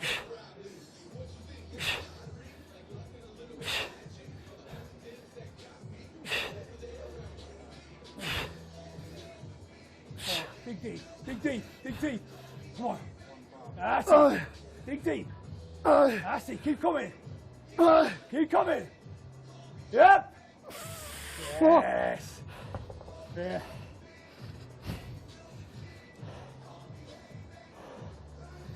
anyone have a go with those? Anybody? Come on, one set. Come on, you lazy like them because of glutes and hams. Come on, ladies. Oh, you'll have a go. Oh, 25. Come on. Come on. Women always like glutes and hams stuff, so you'll fit them in your glutes and hams, especially the second bit. Oh, that's it. Keep it under your chin, yeah, like this. Easy if you get that, yeah. Put your nails. Is it too heavy? Or alright? Nice and wide, wider. Come on, the rock bottom. Come on, deeper. Got to go deep on these ones. That's better. Don't come all the way up, yeah? Just there. Highs are good. Easy. Too easy. Come on, deeper. That's better. Keep your chin up, yeah? Come on, let's see 5, 4, 3, Still strong on these, go! One more! One more good one. Right, stay there. Want to drop it, yeah? A bit wider, bit wider. Now rock bottom, as far as you can get the dumbbell down, yeah?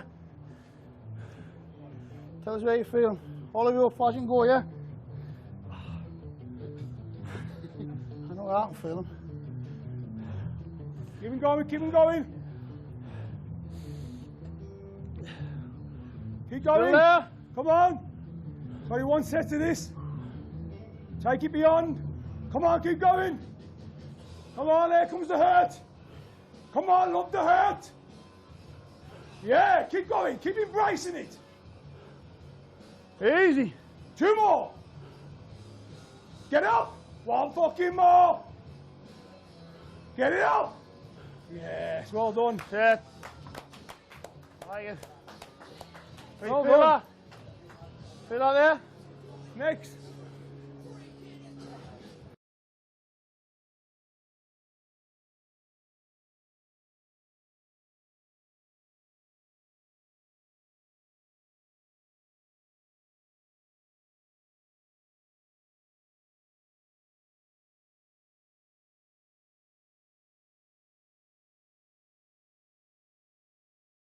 Everybody wants a massive fast now, don't they, for some reason? Sorry? Everything. That's what I mean, you only eat the legs once every 7 days. So I used to do calves as well. Anth doesn't do calves, I always do calves, hams and then thighs. Anth does it the way around, but he splits calves up. I like to do everything in the same day, so it's one visit. Yeah, one visit every 7 days. Right, hamstrings on a machine. Okay, a lot of people they always ask the same question, how high do you bring it? If you all stand there now, put your hand on your buddy's shoulder, okay? Put your hand on your buddy's shoulder, lock your one leg out and then bring, just curl your hands until your calf from the back of your knee hits your hamstring and then squeeze. That's a hamstring movement, that's all it is. So it's from there to there. You feel the hamstring straight away? Yeah, you'll see a lot of people there trying to touch their arse. And the only way you're going to touch your arse is by what? Kick back. By swinging your hips. Yeah?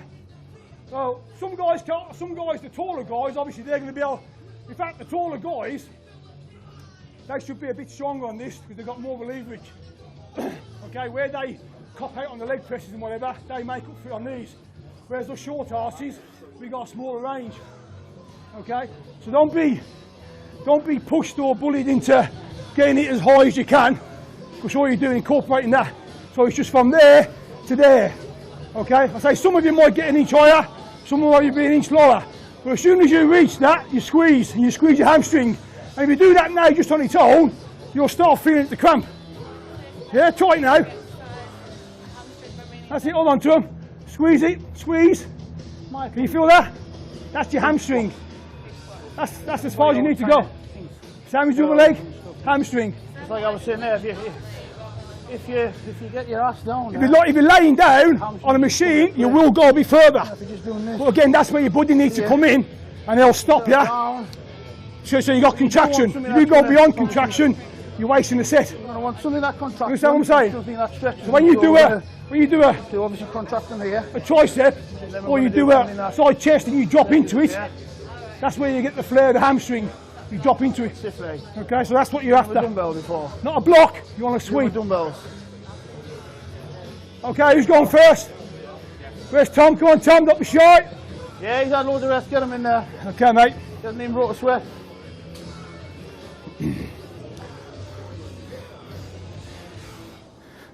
Okay, bring it up and squeeze, there you go. See, so Tom can get, he's probably about 1.5 inches higher. Squeeze. Squeeze, there we go. Keep that thigh on the pad. Pull, hold, and down. Pull, hold, and down. Keep that thigh on the pad. 2 more. Hold, and 1. And hold, and down. Obviously the bigger your legs get and the bigger your hams got, the shorter range of movement you're going to have. As you'll see when Anth gets on there. Jump off. We do one leg each. I'm a short arse,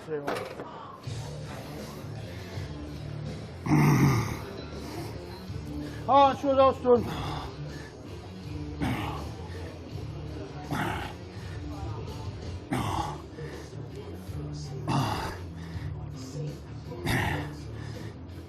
You do both sides, yeah, just one. Just one side.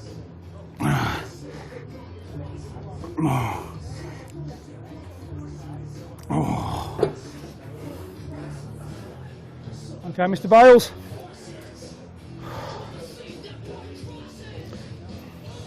All right, climb above it. There you go. Okay, let's go. You see that? Everyone see that? Full squeeze. There we go. Squeeze. That's all it is. Again, it's not rocket science. It's just tweaking the movement. So it just incorporates the hamstring. That's all you're working, the hamstring, not the calf, not the hips, not the thighs, not the back. Okay, mate? If you are a little bit shorter, like me, but if you're on this type of machine, sometimes if you hand forward, you'll get a little bit of, as I say, my range of motion is very, you can see it's very short. I mean, I am contracting it, but my machine at my gym, I'll generally hand forward and give it a squeeze. But like Leroy says, not this. It's just glute. If you train your hamstring like you train your bicep, you isolate it, you'll feel it respond a lot quicker, same as your calf. Small muscle group, it doesn't need to be trained 3 or 4 times a week.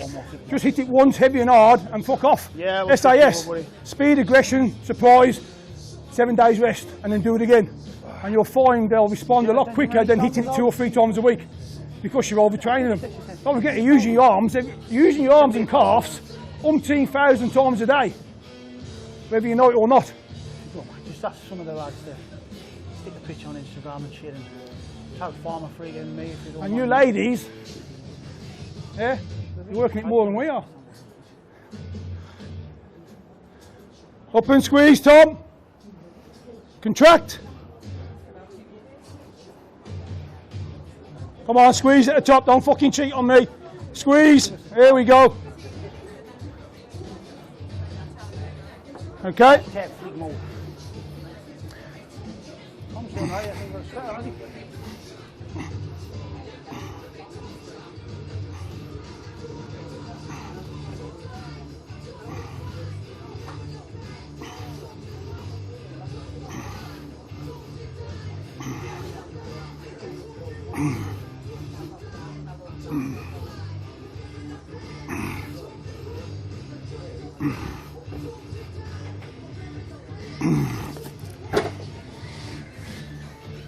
Okay, Anth?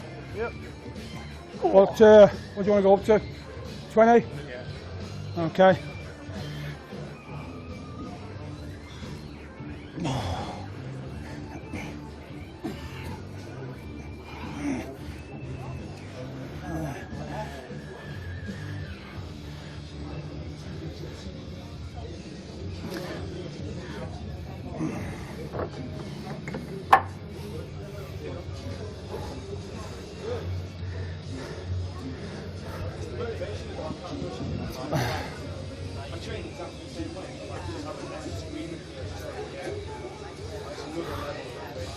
Nice one, Ham.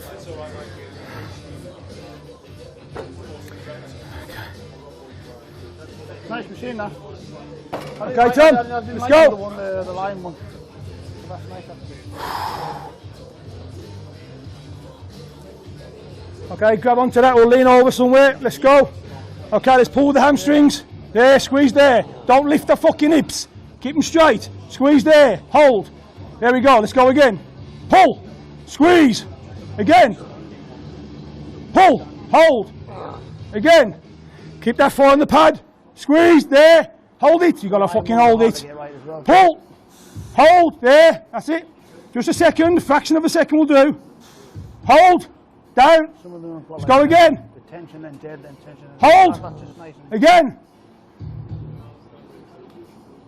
Yep. One more. One fucking more. Pull. One more. That's it. Don't go beyond. Come on. Squeeze at the top. Squeeze there, hold, hold, hold, hold, and down. See how his hips and arse want to get in on the action? Yeah, that's what you got to control. And the way you control that is, don't try and touch your arse. Yeah, you're trying to bring it too high. Come on in, Davis. Another warm up. Yeah. Yeah? Yeah.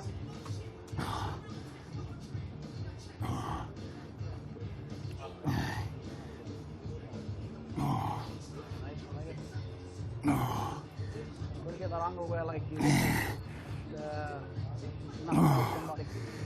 not now, but it looks like now. I'm saying not now, it looks like now. By the ball. Oh, Leroy, fish him off. Whoa! Oh! Now, Mr. Bailes.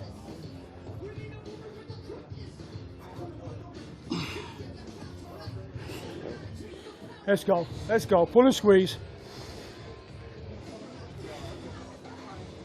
Squeeze it, that's good. Squeeze, that's good.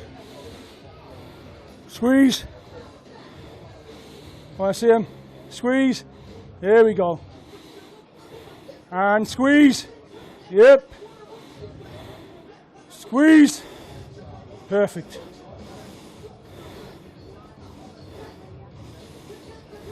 Easy stuff.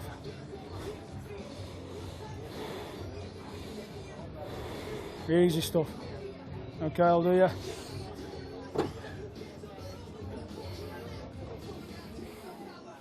Sorry, Andy, we didn't bring a towel. Okay, Tom. Let's go. Oh, man.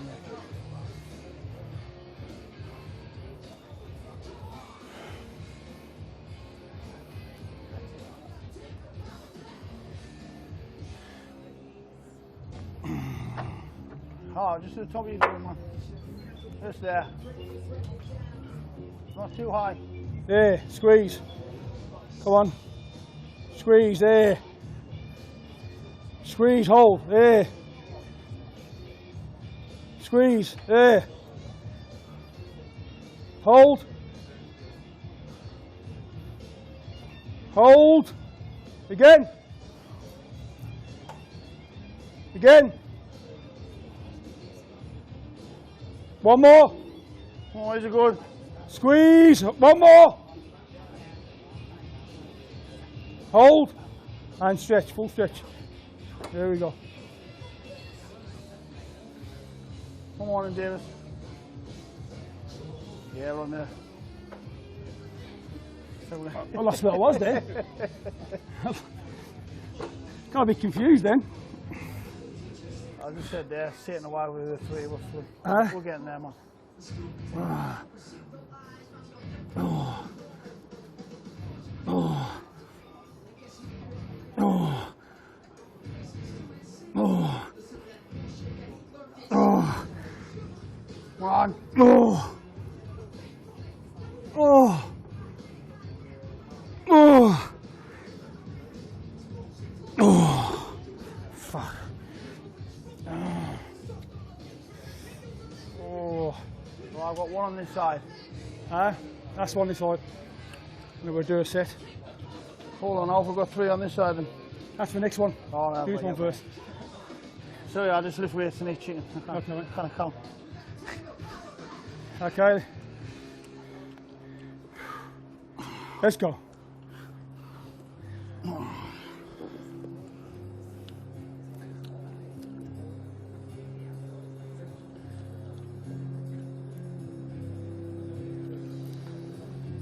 Squeeze. Squeeze. That's it. Crunch him in. Crunch him in.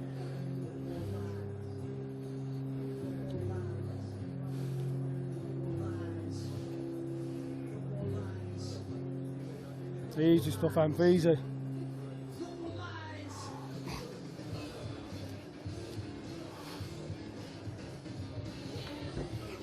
Okay, we'll just go straight into a set, both legs, yeah? Yep. Okay, mate? We'll do both legs, all right? That one. Let's go then. Don't forget, just pull and squeeze, use the hamstrings, nothing else. Let's go, first one. Hold it there, there's one, let's go. Pull, hold. There's 2. There's 3. Come on, get it up.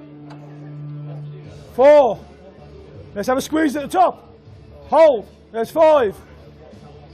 Keep that body still, just use the hamstrings. Again, all the way down. Pull.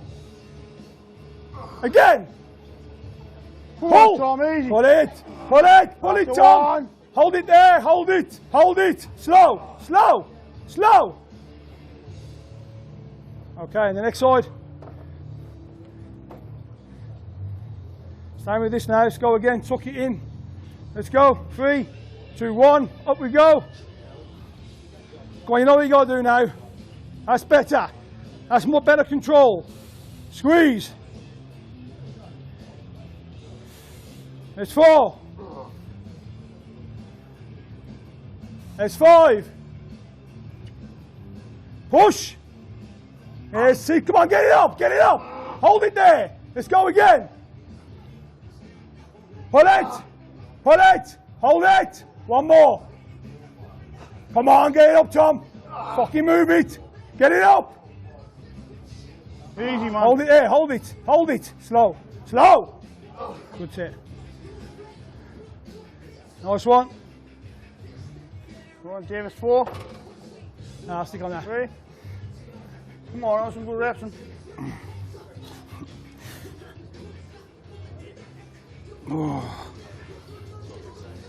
Some hard reps to this one.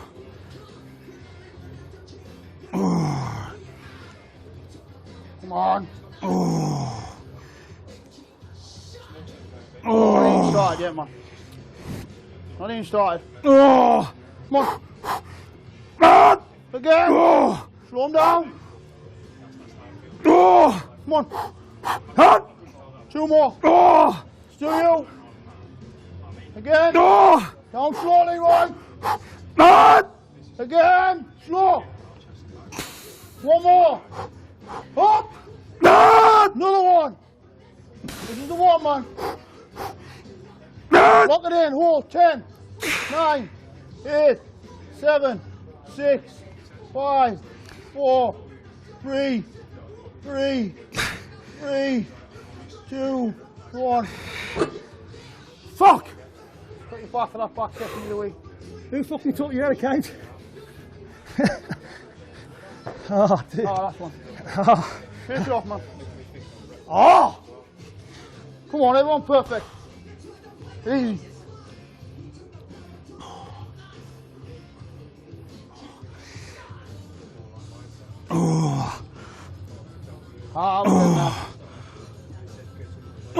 Slow him down. There. Again. Down slowly, Roy. That one's better. Give us 3. Up. 1. Down slow. Again. Last one. Come on, 10 count. Squeeze everything. 9, 8, 7, 6, 5, 4, 3, 2, 1. Set. Oh, need, man. Oh, shit.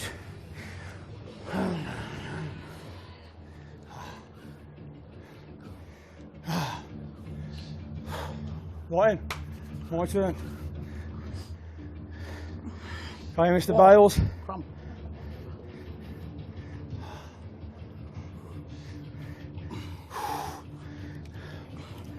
Let's go. Nice and tight. Come on, let's see him move. That's perfect. Squeeze. Fucking perfect. Look at that. Come on. Squeeze. Excellent. Squeeze. Come on, fucking perfect movement down. Come on, hitting them arms, nasty. Come on, pull and squeeze it. Come on, side tricep, side chest. Hanging hands. Let's go again. Pull. Oh, one more. One fucking more. Pull it up. Hold it. Slow down. Slow down all the way, come on. I've got a negative there. Hold it there. 10, 9, 8, 7, 6, 5, 4, 3, 2, and slow. Fucking excellent. Fuck. Your leg there, mate. You right? Yep. Okay, suck it in. Let's go again. Come on, last set. You can't climb up there. Can I bend it? Fucking hands are pumped, didn't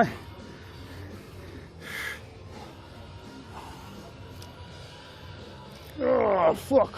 All right, then. Come on, in control, let's go. Let's see them hands moving. Let's see them working. Here we go. Pull, squeeze. That's good. Squeeze. Fucking excellent. Perfect.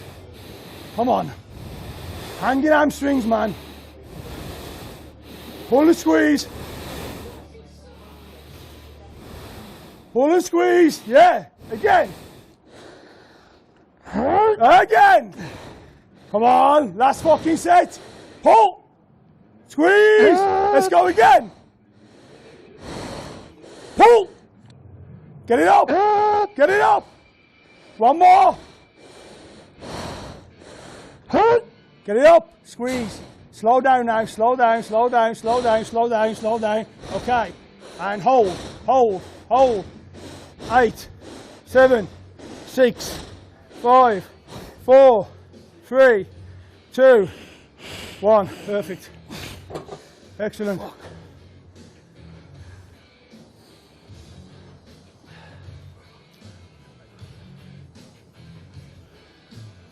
Do one straight set of dumbbell, Leroy. Aye. You do one straight set of dumbbell. Yeah, I can't do it. Do you want to do them? Huh? No, we'll try. I'll try. We'll just watch the. Yeah, because you know the crap, man. Oh. Yeah. Look at one of them there. We haven't got a pair there, have we? See some. Ah, fuck. Yeah, just set of 50s or something. Water. To finish off. Sorry? 50s will do one. Thank you. Is that a 40 there? Yeah, I got a 40 here. Yeah, you do 40. Oh! Fucking hell, feels like 100 there. Mine 40.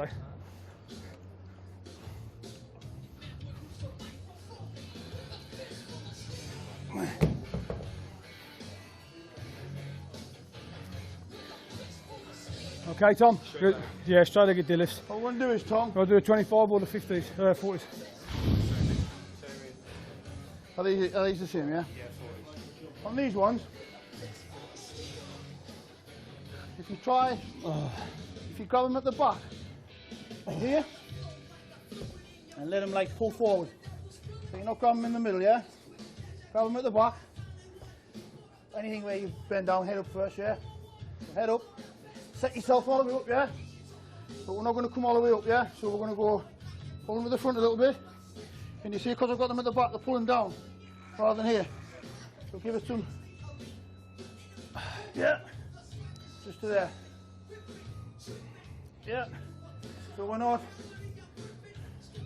that's lower back, yeah? So we're here, here. See, I'm kind of keeping that dumbbell in line with my knee as well, so they're not here. So let them hang. Boom. Boom. Come on, you get some extra there. Last one, man.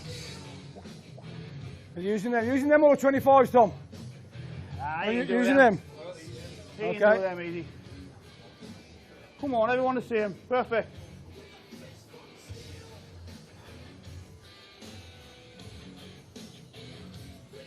Highs are good. Too easy.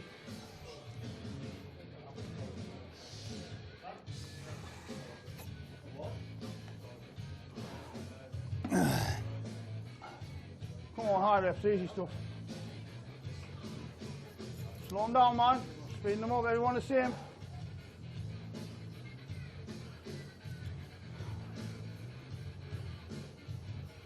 Come on, if you can go too far down, you're taking tension off your hams. Do some left. Come on, 2 hard. 2. Oh, you go, man. Get all set. Easy. Well done, Tom. I'll do my set. I'll do my set. I'll do your set, yeah. How long, James? I'll Some hard reps to finish. try to get about 8 reps out. I'll see how the I'll see how far the blankie comes down. Yeah, steady away, man.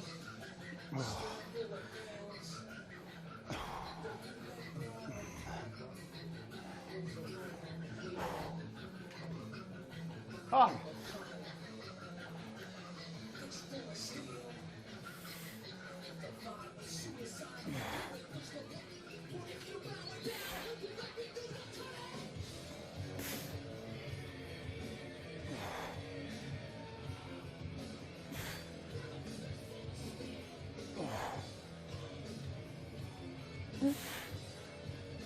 Oh, Leroy, easy stuff.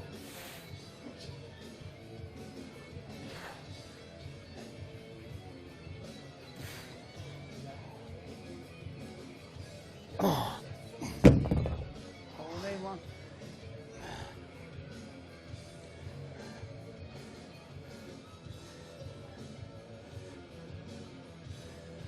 Oh.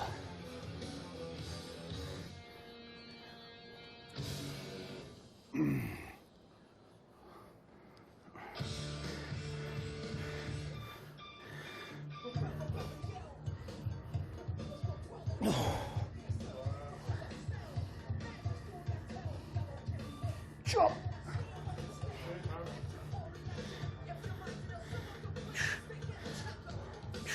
Oh, shit.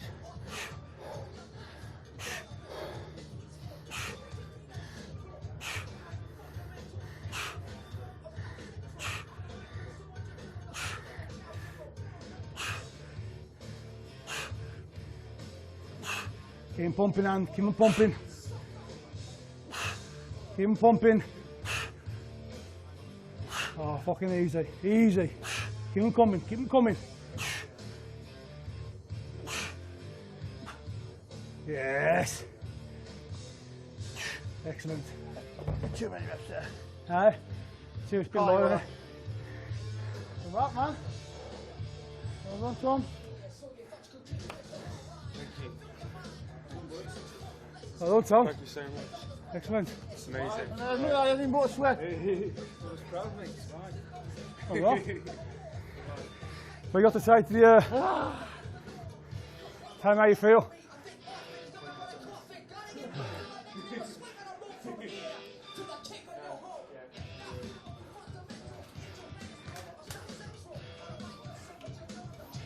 Get rid of this shingle. Huh? Yeah, that's a wrap, guys. Thanks for watching. We're going to go and put our weights away now.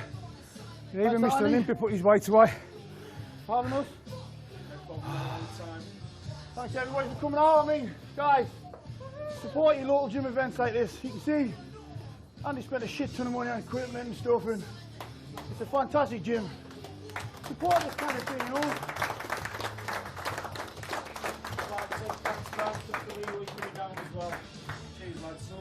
Cheers, mate. Thanks for the hospitality, mate. Cheers. Too old for this shit, man. That's it, I'm retired now. That's the last one. You think I'm joking? I'm getting